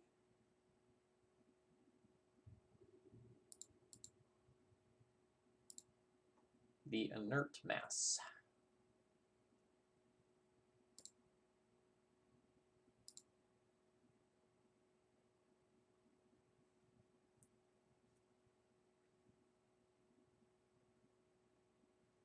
Yeah, this brainstorm just like sucks. So like normally with a hand that looks like this in another deck, you would want to play Eye on turn 1 so you can brainstorm turn 2 and play Prismatic Vista. But if you do that, you're not mana ramping to allow you to play 3-drops like Reality Acid that you want to be playing. So everything's real weird.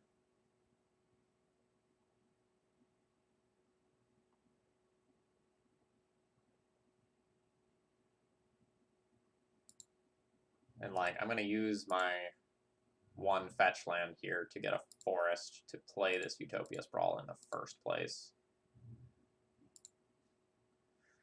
We are going to name blue with that, just so that if I draw another fetch land, I do have the opportunity to cast a Brainstorm off of this. Mountain into Lurrus is not something I've seen a lot of, so this is probably Lurrus Burn? Yep. My hand does diddly squat versus Burn. More generally, I don't know how I win this matchup. Like, I am a Dirtle deck, and Burn wants me dead.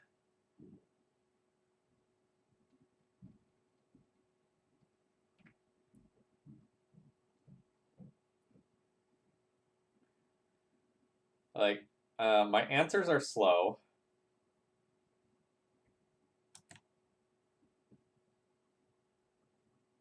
And I win the game by locking my opponent out, but my opponent can just like send bolts to my dome and I'll die. All right, let's brainstorm and figure out what the F to do.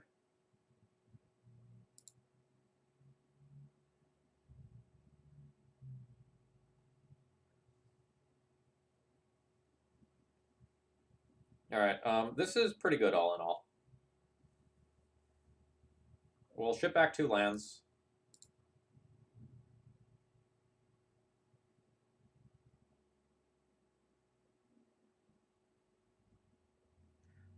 I think I still want to fetch away the lands, even though I can like potentially get 1 free rolled.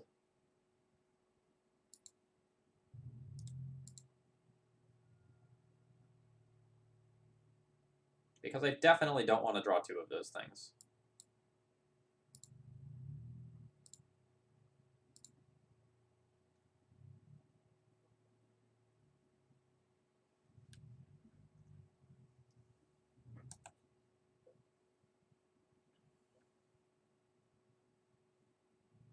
So I will be looking to Force of Will something like Pyrostatic Pillar or Eidolon of the Great Rebel. Otherwise, I don't know that I use this Force of Will until I'm about to die.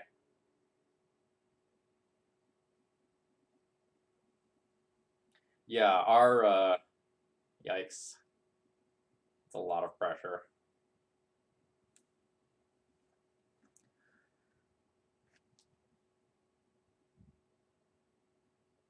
So that card probably represents 6-ish points of damage before I can potentially deal with it. And not dealing with this card means that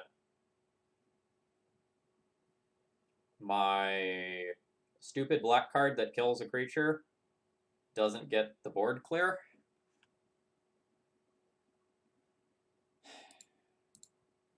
I think I have to do that.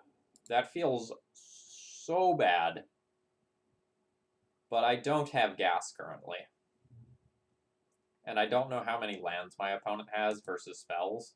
And if they have a high density of spells, I'm actually way closer to dead than my life total would suggest.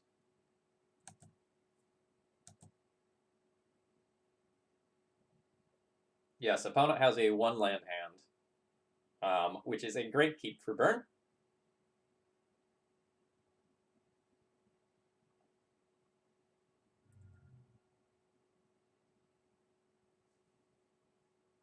They could also just be playing something post-combat after they have information, but I think they just kept a 1-lander.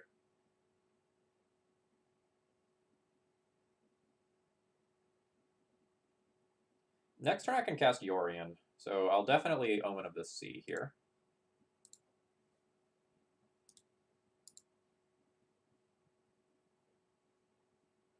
Elephant Grass! Yes!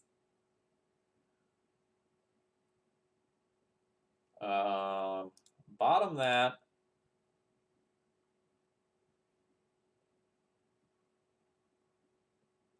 And again, in Fear of Eidolon, we're going to bottom that as well.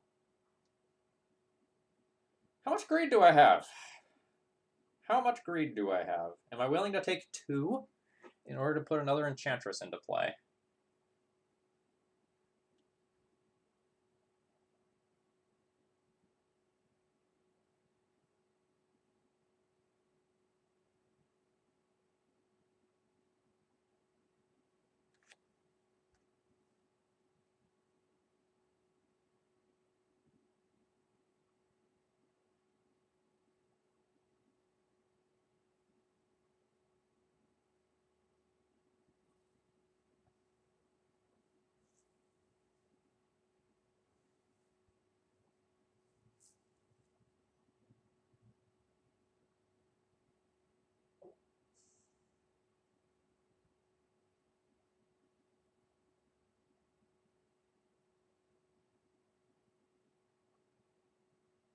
Uh, going to do it.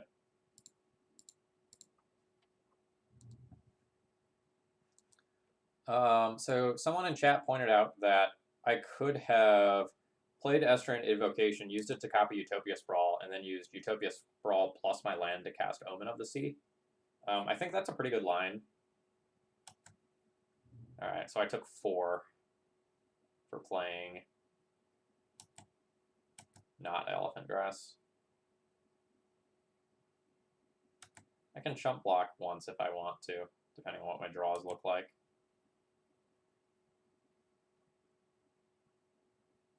$11 versus 9 are pretty significant differences.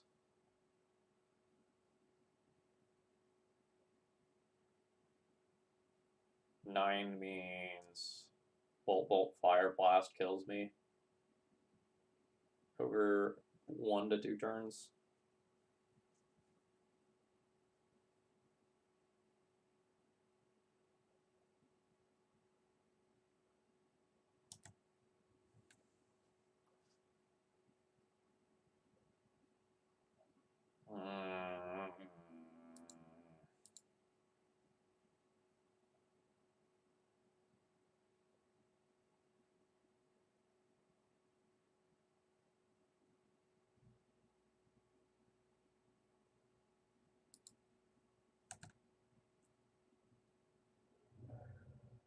Man, these brainstorms are bad. 1, 2, 3, 4, 5. All right, so I can just like Yorion and basically just Omen of the Sea, or I can play Elephant Grass and try to do a couple other things this turn as well, depending on what we draw. I think it's better to try to get a bigger Yorion turn, because I think I'm going to need another big finisher like Doomwake Giant as a follow-up in order for me to clock my opponent back hard enough.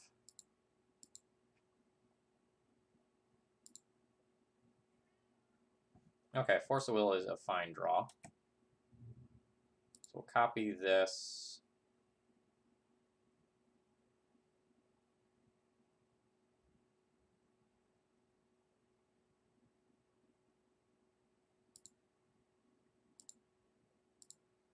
Attach that to this forest.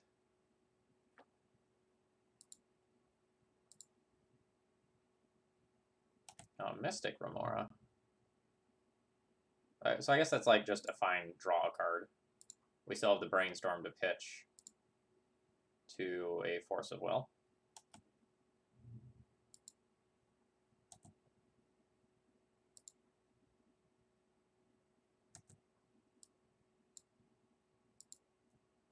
So I guess what I'm looking to do as this game goes long is pivot into control with Force of Wills and Force of Negations. Absolutely not.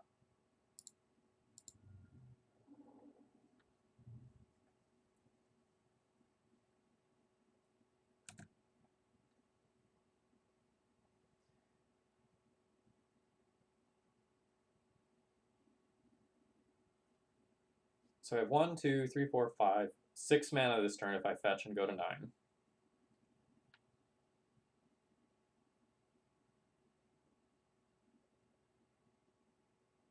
Or 1, 2, 3, 4, 5. 1, 2, 3, 4, 5, 6. I can just turn.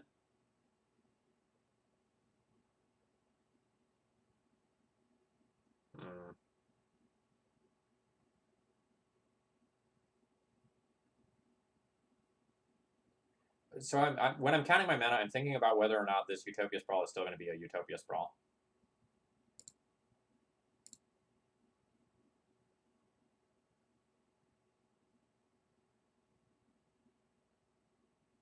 Because like I can turn this into Omen of the Sea so I can get more value, which I think I'm going to do.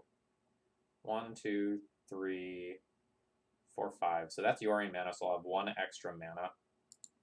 Okay. Yes. Copy Omen of the Sea. Scry 2, draw card. Doomwake Giant. We'll bottom Ground Seal, top Doomwake Giant.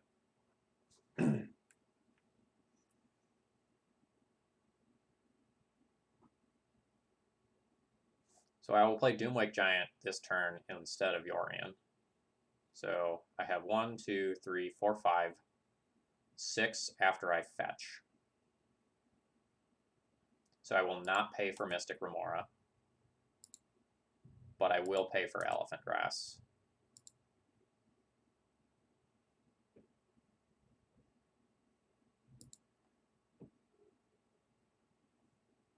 We do need to fetch the Bayou in order to cast this Doomwake Giant, which will mean Price of Progress is a card that can deal me 2 points of damage.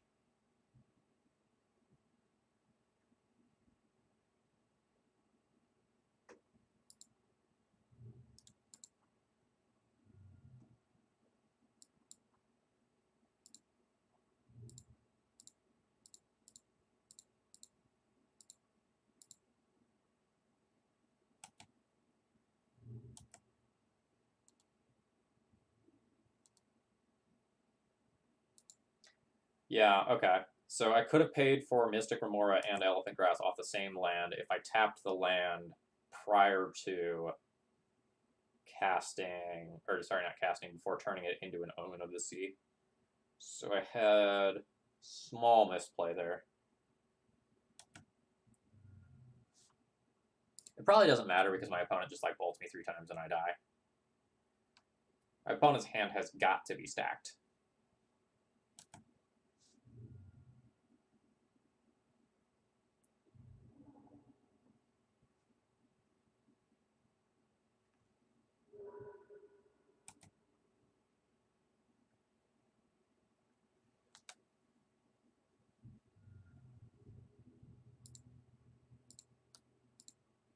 Okay. The difference did not matter there. It would have mattered if I drew Force of Negation, though. We have almost no cards to sideboard. It's probably just going to be Seal of Primordium to deal with Pyrostatic Pillar, Eidolon, and the 3-mana enchantment that dings you for 2 at your upkeep. Sulfuric Vortex. There we go. I will probably play another Elephant Grass, I guess.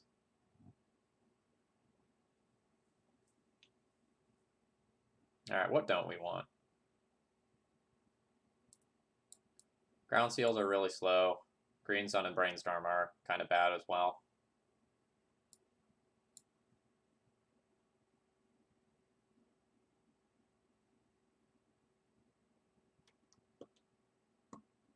What's the text to Ground Seal again, actually?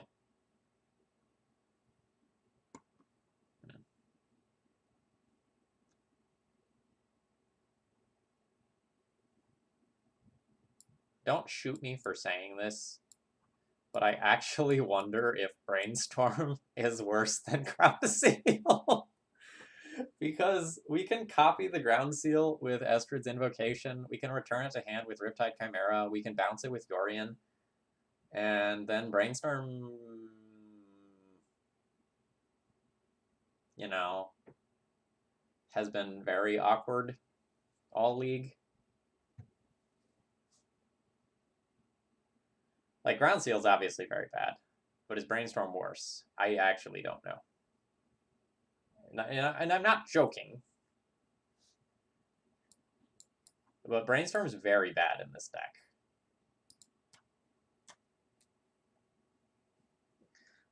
More generally, I think this is a pretty rough matchup for us.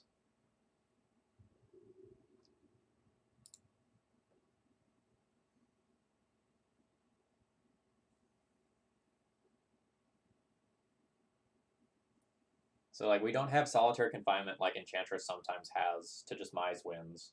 We don't have Sarah's Sanctum to make our Destiny Spinner just absolutely bonkers insano.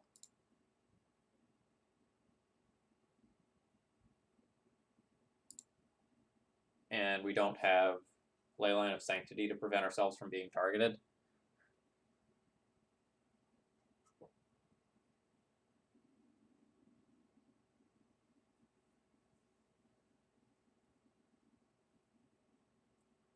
So I think the way that I win this matchup is by keeping a reasonable hand that can answer at least one problematic card from the other side of the battlefield, and then using that to buy enough time to draw into a threat so that I can stall my opponent's board and maybe go on the offensive instead. One of the issues with my opening hands, though, is that I don't actually have that many answers to creatures. Well, fast answers to creatures, I should say.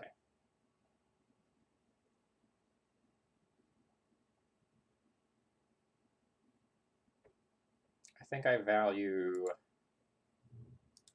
having extra mana next turn quite a bit. So I'm going to go ahead and Utopia Sprawl now and name blue, and then use that to cast this.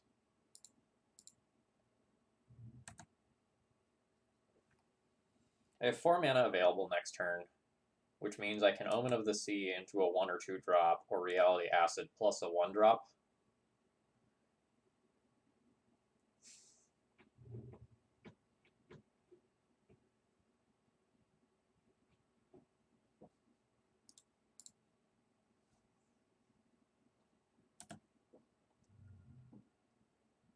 So the Badlands is presumably basically just cast Lurrus, although like there's worlds where my opponent also plays something like Bump in the Night as well.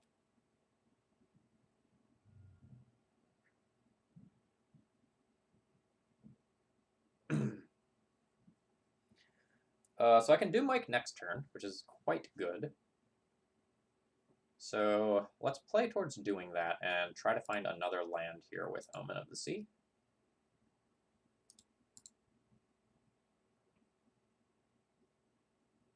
Alright, so there's another land.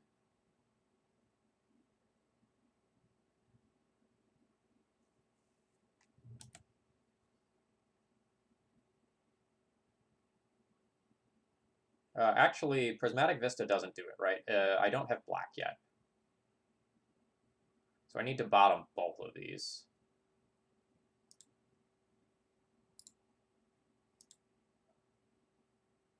I don't like bottoming this Force of Will because I think it's a pretty good card.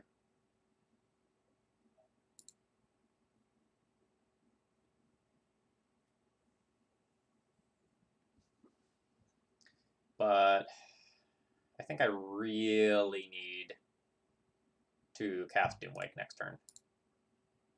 Thank you. Thank you, thank you, thank you, thank you, thank you.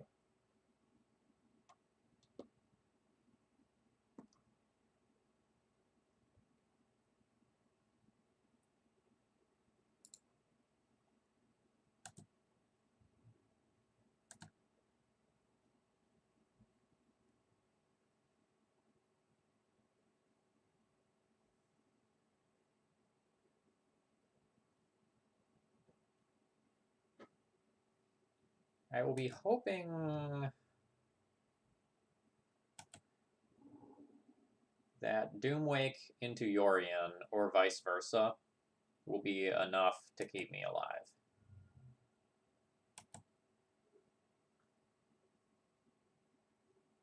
Yeah, I think Sylvan Library or more copies of Miri's Guile and things of that nature are very much real considerations.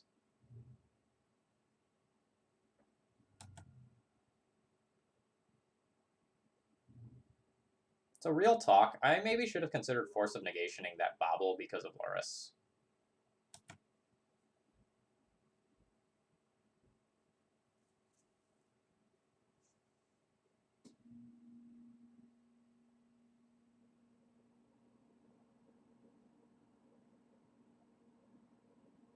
Okay, so that can't be countered due to, what is it, Spell Mastery?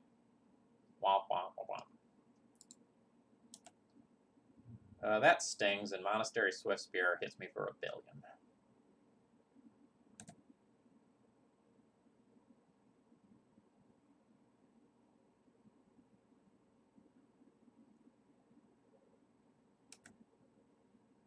I think I need to stay alive here. And I don't think going to 2 keeps me alive, because I go to 1 off this fetch, which is necessary.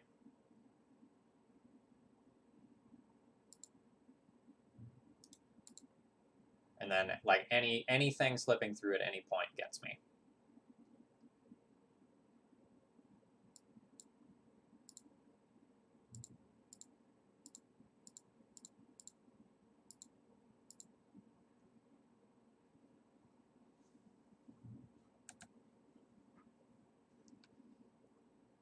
Alright, so Yorion next turn will wipe my opponent's board.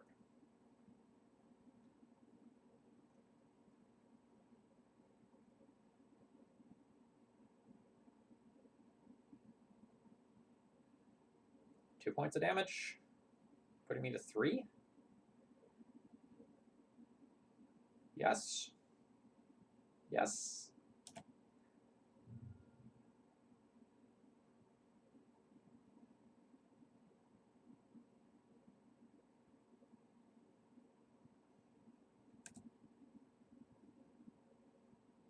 Awkwardly, if my opponent tries to kill me on my turn, I can't force a negation.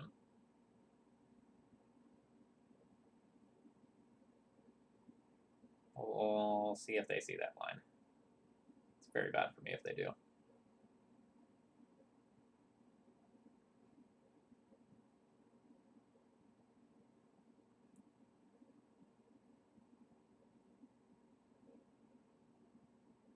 Yeah, but I'm probably casting Yorion to wipe their board.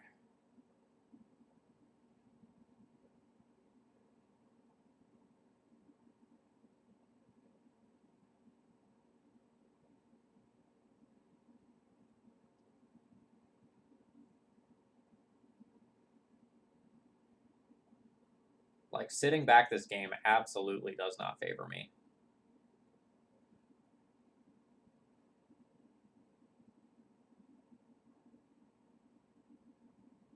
Like, I just need to turn the corner of this game.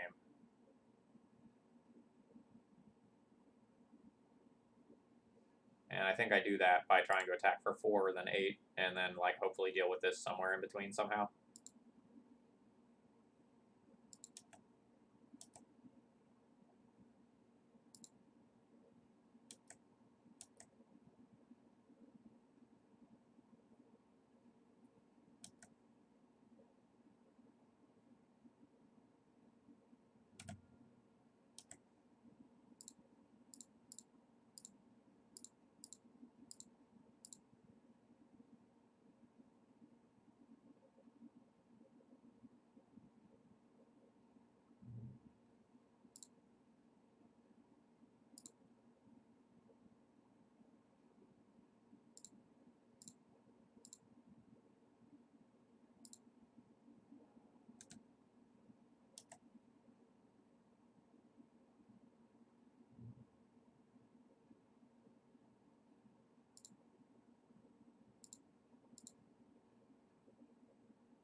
We'll bottom the forest. The trial is interesting. Trial is okay against Loris, and so maybe I should go ahead and keep that. We have our opponent dead in 2 turns.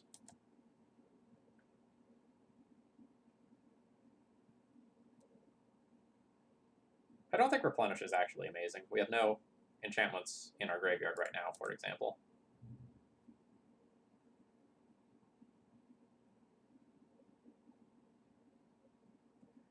Do I counter this?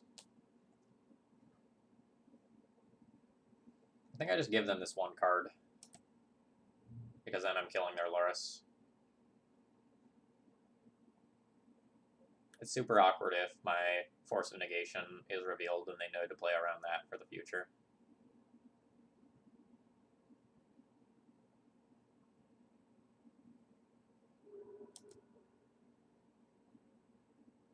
Alright, my Prismatic Vista was revealed. I'm just going to shuffle that over here so I remember.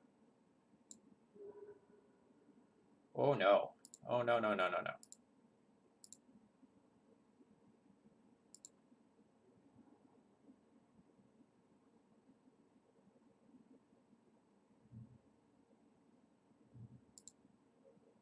Alright. So do you have a bolt? Do ya?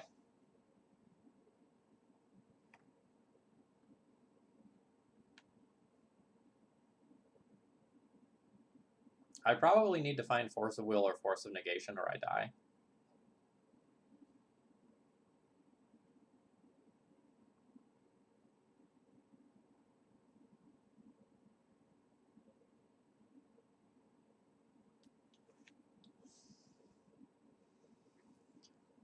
If I play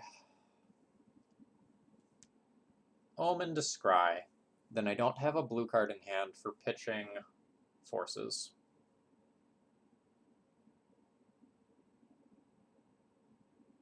I can play Prismatic Vista to get my second blue if I use one of my blue in order to cast Omen of the Sea. Omen of the Sea scrying is relatively powerful, but then my best draws become worse.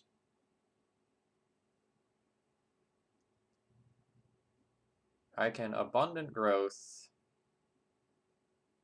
to take a draw, and I can Ground Seal to take a second draw while leaving Omen of the Sea. Or I can Omen of the Sea, and then if I find Force of Negation, I can play Prismatic Vista in order to get access to another blue to cast Force of Negation. However, doing so would mean that I don't play 2 enchantments to remove Luris via Doomwake Giant's effect. It also exposes me to being dead to Price of Progress, which I am not right now.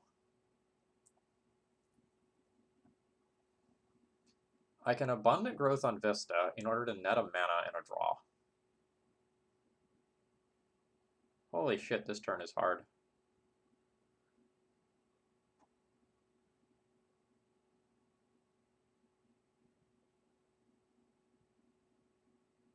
I need to get Luris out of the way, both for lifelink reasons and for my own life total reasons. I also need to be thinking about worlds where they have 2 different creatures in hand. So like Monastery Swiftspear plus Goblin Guide, for example.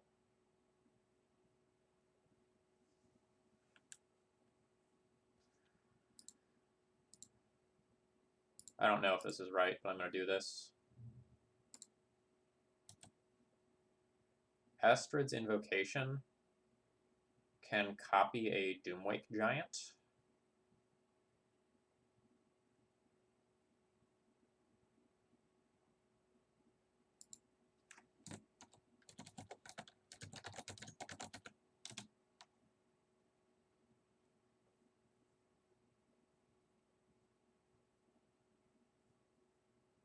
It doesn't really do anything to keep me from dying to all the cards that my opponent has, though.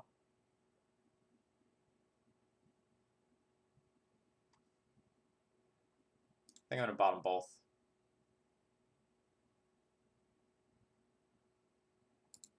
Well, okay, it does keep me from dying to a haste creature. Plus, like, Price of Progress. Maybe that's good enough. Like, maybe that's better than fishing.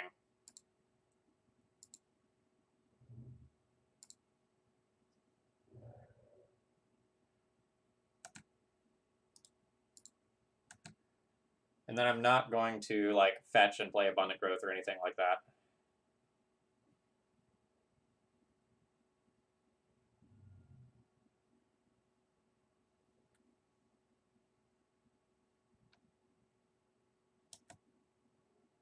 So we die to Bolt, Lava Spike, Fire Blast, not Price of Progress, Chain Lightning. Yep, okay.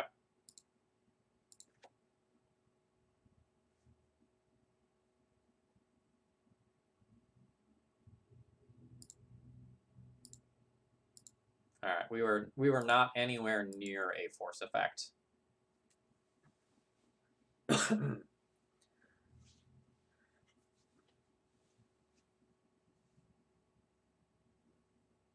No, we don't have White Ley Line. So it was not the best we had because drawing Force of Negation is potentially better, right? So if we draw Force of Negation, we expose ourselves to Price of Progress, which we weren't doing previously, but then we gain the ability to beat one burn spell, which we could not do with board. So my opponent is on a Luris deck.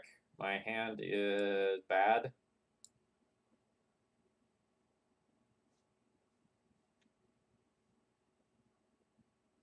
That said, I don't know if I mulligan this.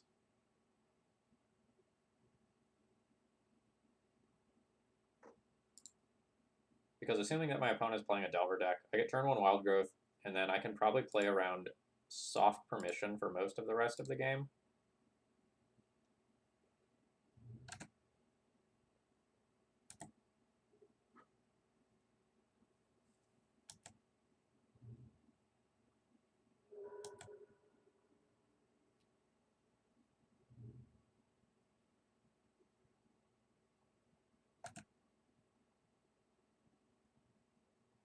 Maybe we'll draw Brainstorm in time to pitch to Force. Good point. That does seem to be what it's there for.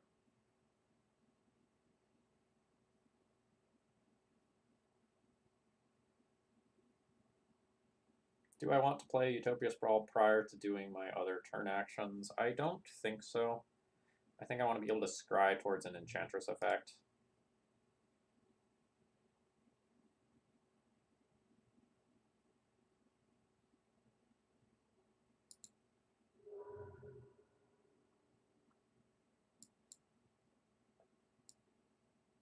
I think you mean, are you talking about Ominous Seas? Not the card that's in my hand, but Ominous Seas?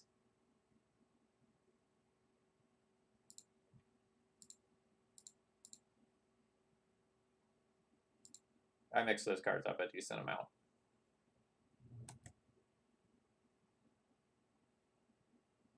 I don't want Trop. And while Elephant Grass is like a fine and dandy card if this is Delver, I don't actually really have anything going on with my hand right now. Yikes.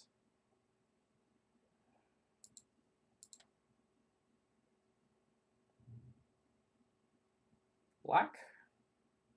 Just get the one color that's like hardest for me to fetch.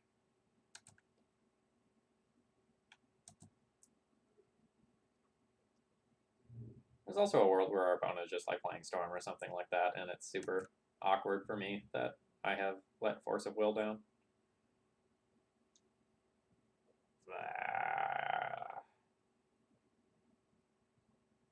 I can jam Yorion directly into Daze. That seems bad. Let's not do that.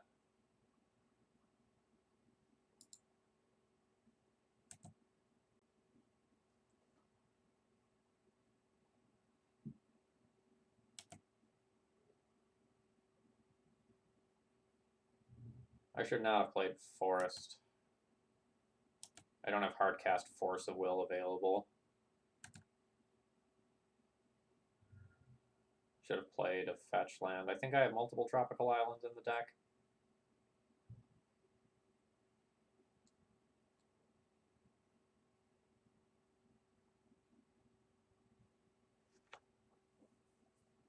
And Doomweight Giant is going to feed this Tarmogoyf by 2. That's not great.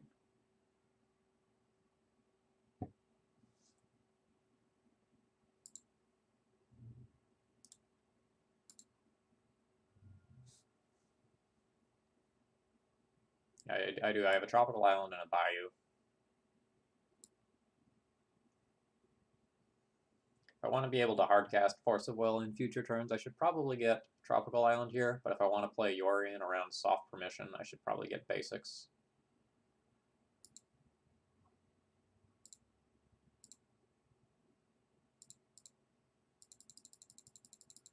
I should maybe not even cast this card yet, just because like it growing the Tarmogoyf by 2 is so bad for me.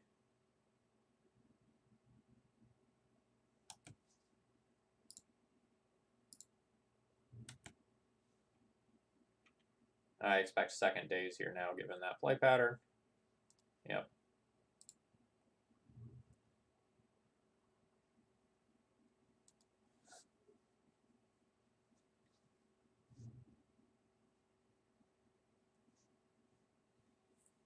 That is a very large Tarmogoyf.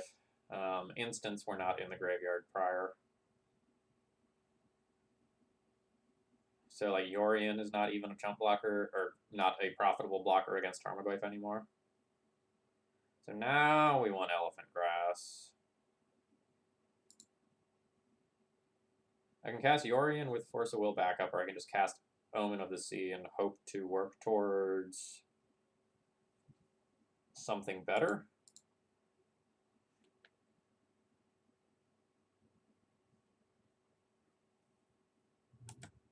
Like, we've got Elephant Grass to draw towards. Estrid's Invocation is probably not good enough. Destiny Spinner is not good enough. So, like, we're bottoming that. We can play this as another Omen of the Sea and take it as a redraw that is a continuous redraw and still be able to Elephant Grass. I don't know about that one. Can play this land to play around Spell Pierce. I'm going to take 6, go to 3. If I play a fetch, it doesn't actually matter that it's a fetch. If I play a fetch and they stifle, then I can't play around Pierce, so I should play Tropical Island here.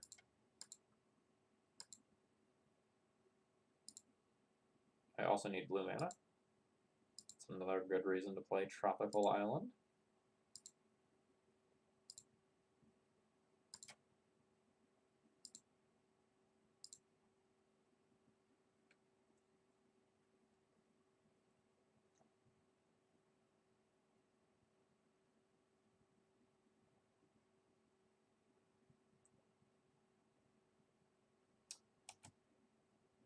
Okay.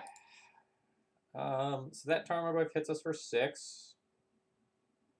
And I will die the following turn. We can attempt to Yorion and draw a few cards. I don't know whether or not that will actually be good enough.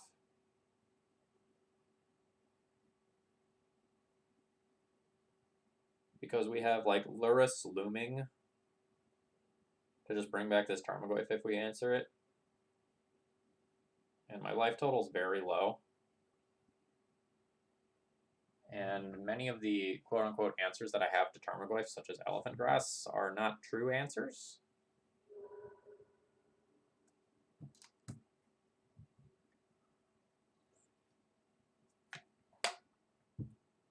So Trial keeps me alive in the short term.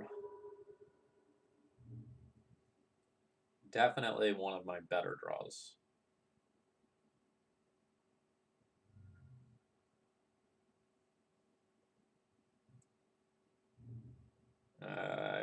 Yeah, okay, so that means that Yorion doesn't do it.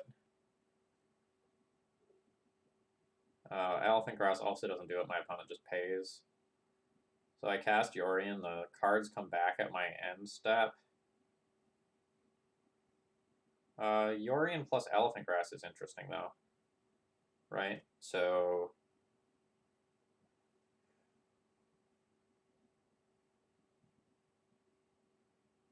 that maybe does it. Or, like, maybe buys me a turn. My opponent pays 2, makes an attack with the Tarmogoyf, I chump block. And then I get another turn to maybe draw something.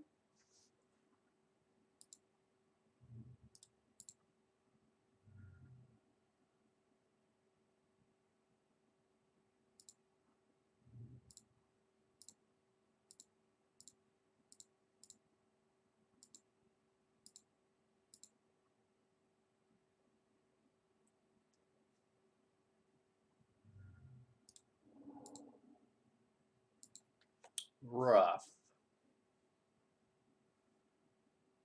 Alright, there's the Spell Pierce that was on my mind earlier. Back to basics might be good enough. Carpet of Flowers is good. Elephant Grass is good. Veil is maybe good enough. Like, Abrupt Decay is obviously something that I'm going to need to be thinking about. My opponent might have discard as well. Like, let's put it in the pile and see what happens. So, like, Brainstorm is awkward. Ground Seal is awkward. Mystic Remora is also probably not at its best here.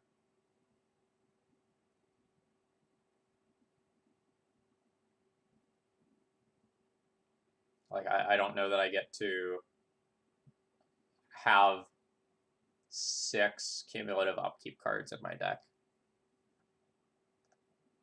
That doesn't seem super realistic.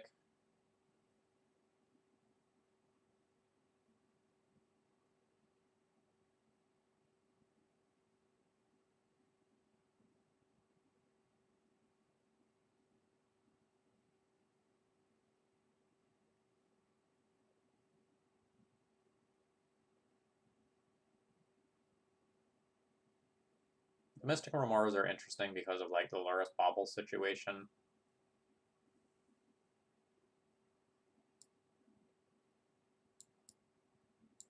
So I'm going to start there.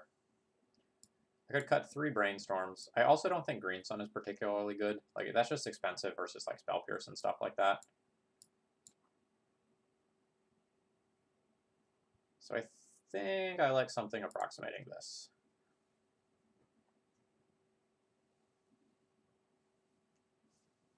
I think if my opponent does a good job picking their fights, which they probably will because they're Malamujo, that I'm going to have trouble with this matchup.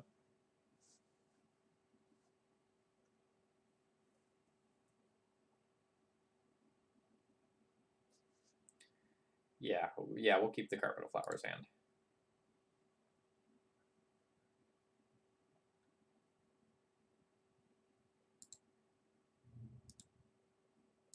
I should not have played that fetch. I should have played Wooded Foothills. I fucked that up, and now I need to commit to it, since I already clicked on it.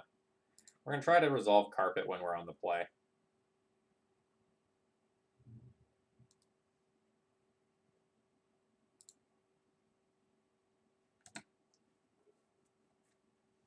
This is just something that's going to be looming this game.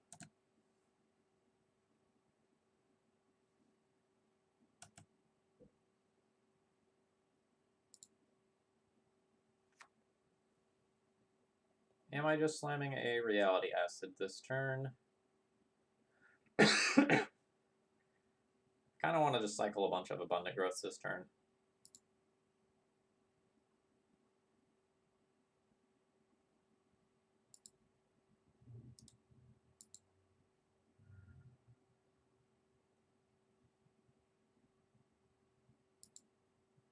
I'm aware. That's why I talked about my misplay from last turn.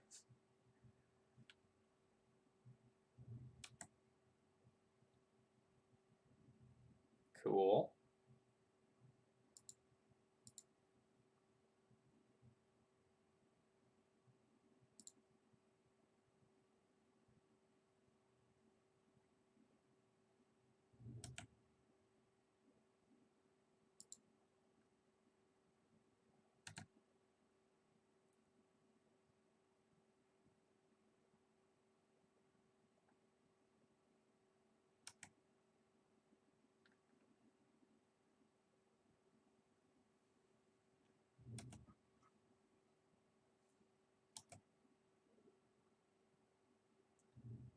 Yeah, my mana's pretty okay.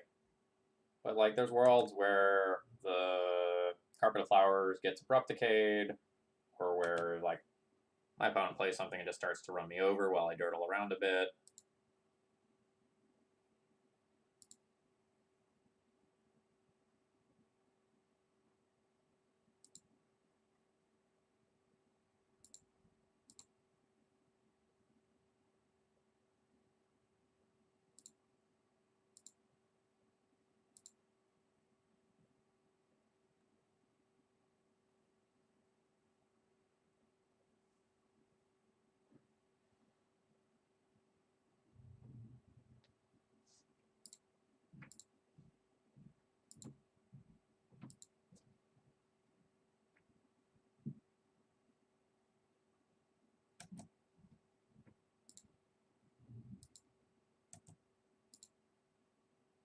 Zopmaster, that's why I used Acid on the Glyph.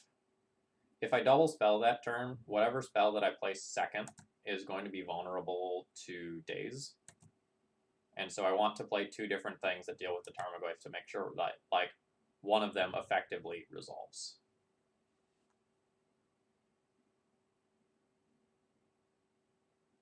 Are we Yorioning yet?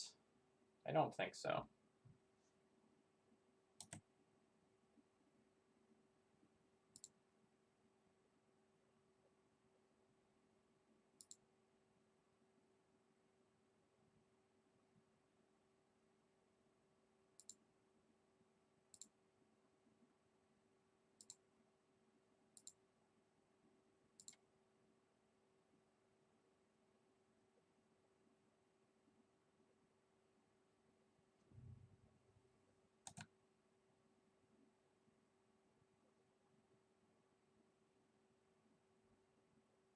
We'll let the Tarmogoyf hit us for a decent amount and then kill it.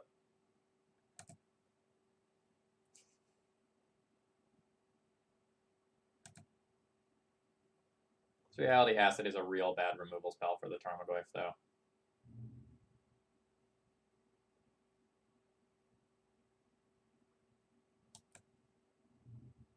Sure.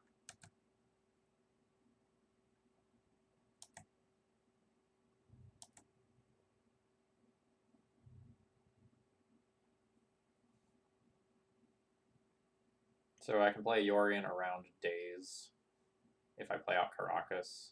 It's awkward if they have Daze and then also some other counterspell, though, because like I'll play Caracas intending to bounce Loris and then it doesn't work.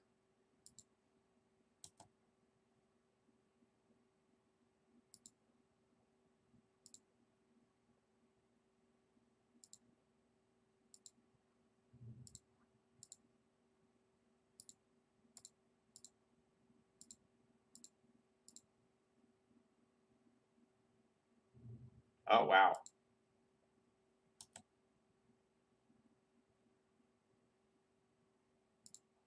Acid, acid, growth, growth, done.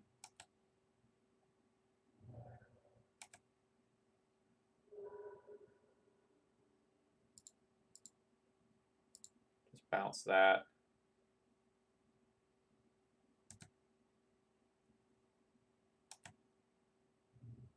How are we doing? What are your feelings about Reality Acid on my opponent's permanents? Because the answer to that question will probably dictate your thoughts on how we're doing.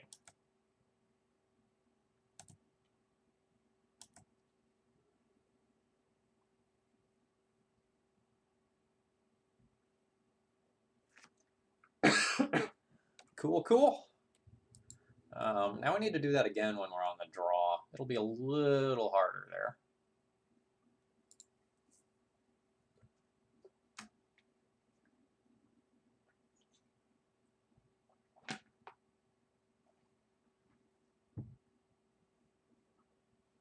Opponent seems to have just had like the wrong side of the deck to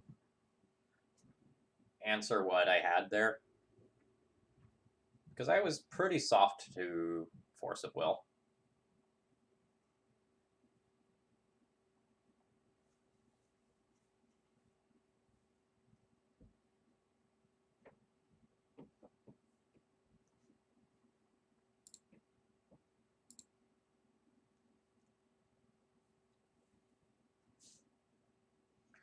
Yes, we have not gone spreading seas level of deep.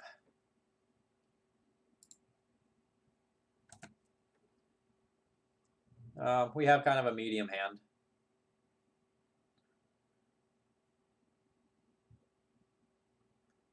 We're going to have one... We're going to have two of Enchantress, Force of Negation, and Back to Basics remaining, so I think I'm okay with this. I don't think it's worth giving my opponent 2 cards for this.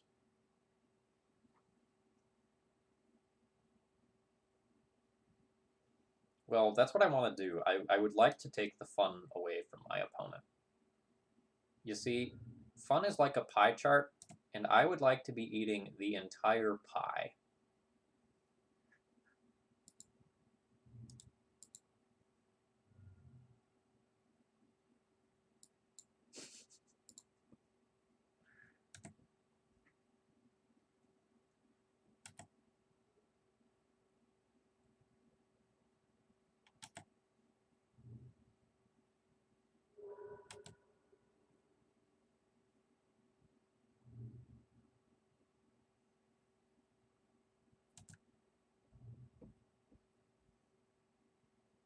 Multiple Delvers.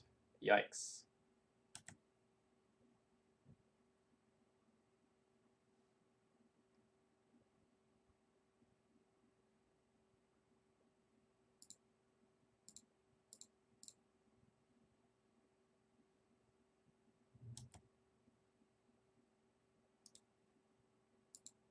Bottom...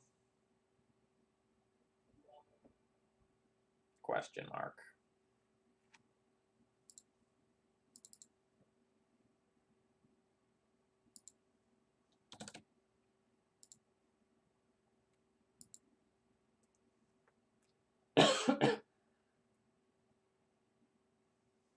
I think even if I resolve back to basics, I might just die. So, like, if I were Malamujo and these Delvers flipped and I cast back to basics, I would not counter it. I would just say, like, yeah, beat the 2 Delvers that are on board, idiot. So I don't think I can take this land. I think I need to be drawing towards something that either works me towards Yorion or is removal.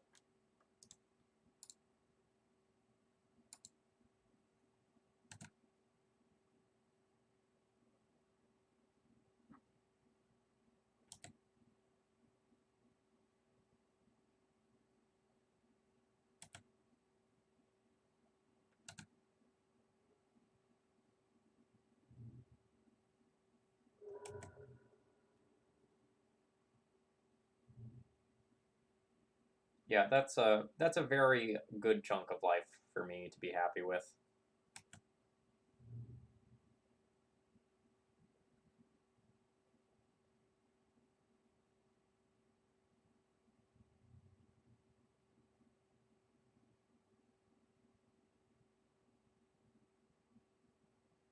I don't think I can let my opponent continuously draw cards with Bobble and win this game.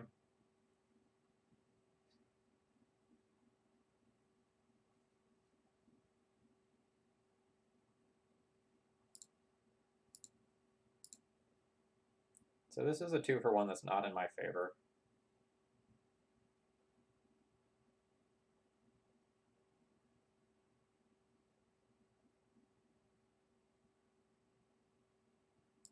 I think I'm off the back to basics plan. I just don't think I can cast that card without dying.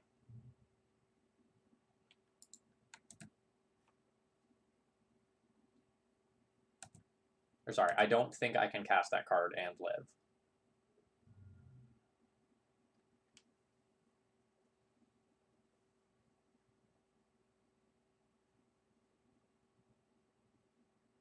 The back to basics doesn't matter anymore. The board matters. I need to answer these in 2 turns or I'm dead, in all likelihood. My hand sucks. Alright, Brainstorm, here's your one chance to fix it.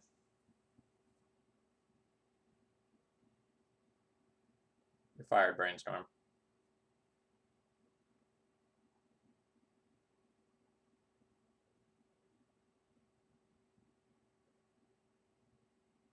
I got Abundant Growth to redraw through one of these.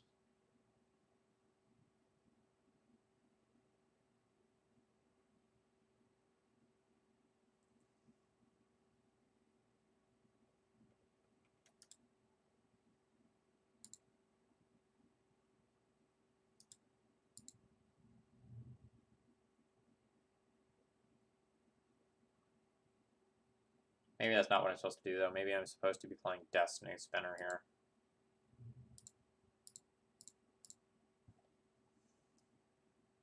Destiny Spinner can block an unflipped Delver or potentially trade with Lurrus. In which case I might have my 2 cards in the wrong order. Unclear. We can just get like Abrupt Decay here and it doesn't matter.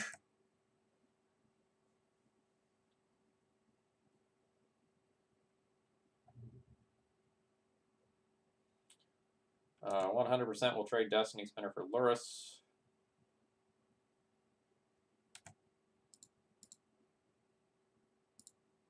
Opponent still is very far ahead. And I'm pretty far off from casting Yorion. Yeah.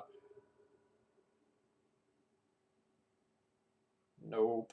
Nope, nope, nope. Actually... no.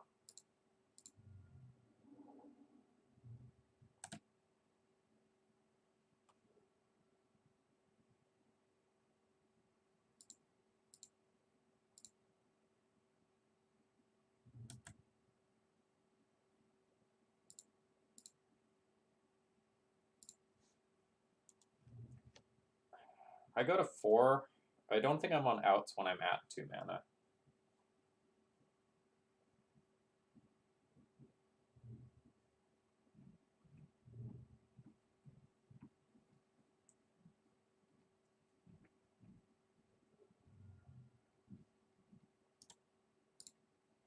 Rough. So the night started out well, but we couldn't close. I think we played a hard league. Malamujo and Jarvis are great players. And Burn, let's get the correct deck list on stream. And Burn is a matchup that I don't really expect to win basically ever. So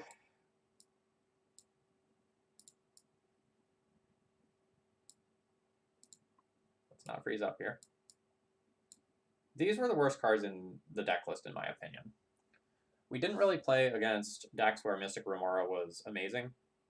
So that's the sort of thing where you could play it against a combo deck, and on their combo turn, you can use Mystic Remora to draw you towards counterspells. Specifically, the Mindbreak traps that are in the sideboard are very good with Mystic Remora. Or it's good against control decks where, like, you can afford to pay for it because the pace of the game is slow, and if you cash it in for 1 or 2 cards over the course of a game, that's totally fine, especially when it also cantrips with this. But I really want my card draw effects to be sticking around so that I can copy them. So, like, Ground Seal, for example, or just something of that ilk that just gave me a card with Yorion was totally fine.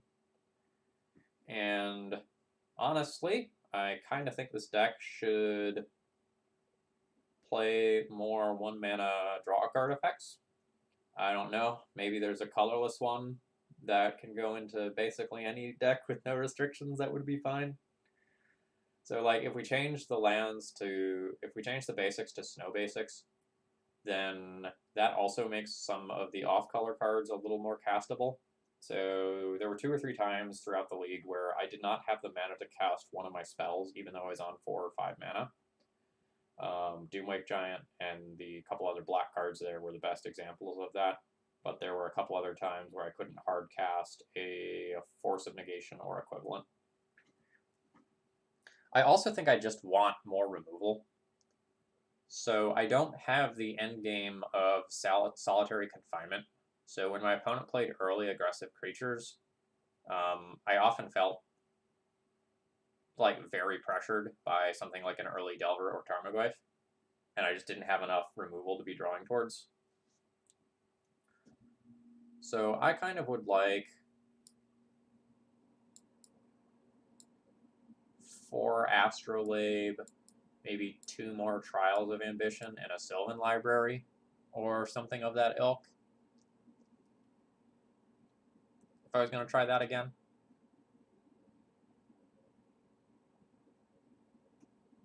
Yeah, it's also possible you can go more colors. Yeah, but Blossoms is kind of expensive, right? Isn't that a 4-mana one, and it's also green-green?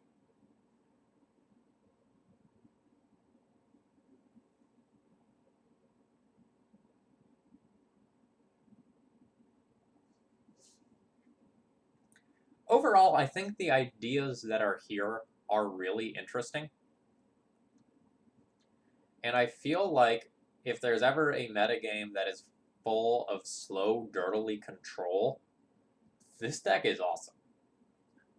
So, like, in the hypothetical world where Lurrus and Zerda are banned, but Yorion isn't, and everyone starts playing, like, these Yorion Snow pseudo miracle Snowco decks, like something like this that just like comes out and says, I'm going to reality acid everything that you have forever, might be pretty good. That being said, I don't think it's worth spending a lot of mental energy on this deck right now, given how close we are to potentially all of the companions going. But if I was going to explore this again, again, I think Astrolabe is a good fit, and if you want to go Astrolabe, then you can consider playing some white cards more easily and be in more colors. I think more Trial of Ambition is good. I think another Miri's Guile or Sylvan Library is fine as well. The downside to Sylvan Library would be that your life total is already under a lot of pressure in this deck, so I don't know how much more life total pressure you can afford. Like, just my opponents hitting me with creatures and me fetching put me in a pretty dangerous spot throughout this league. But yeah, I think that's all I've got. So Saturday will be the Umori the Collector deck list. Let me see if I can get this entire thing on screen. There's a lot of it. Just to showcase that real quick. Put all the cool cards in the pile with Noble Hierarch and Hex Drinker. Yeah, it is just like mono Umori creatures. And it should be a lot of fun. Oh, and Felchmaster, by the way, I don't think I thank you. Thank you very much for gifting the sub. That is very much appreciated, as always.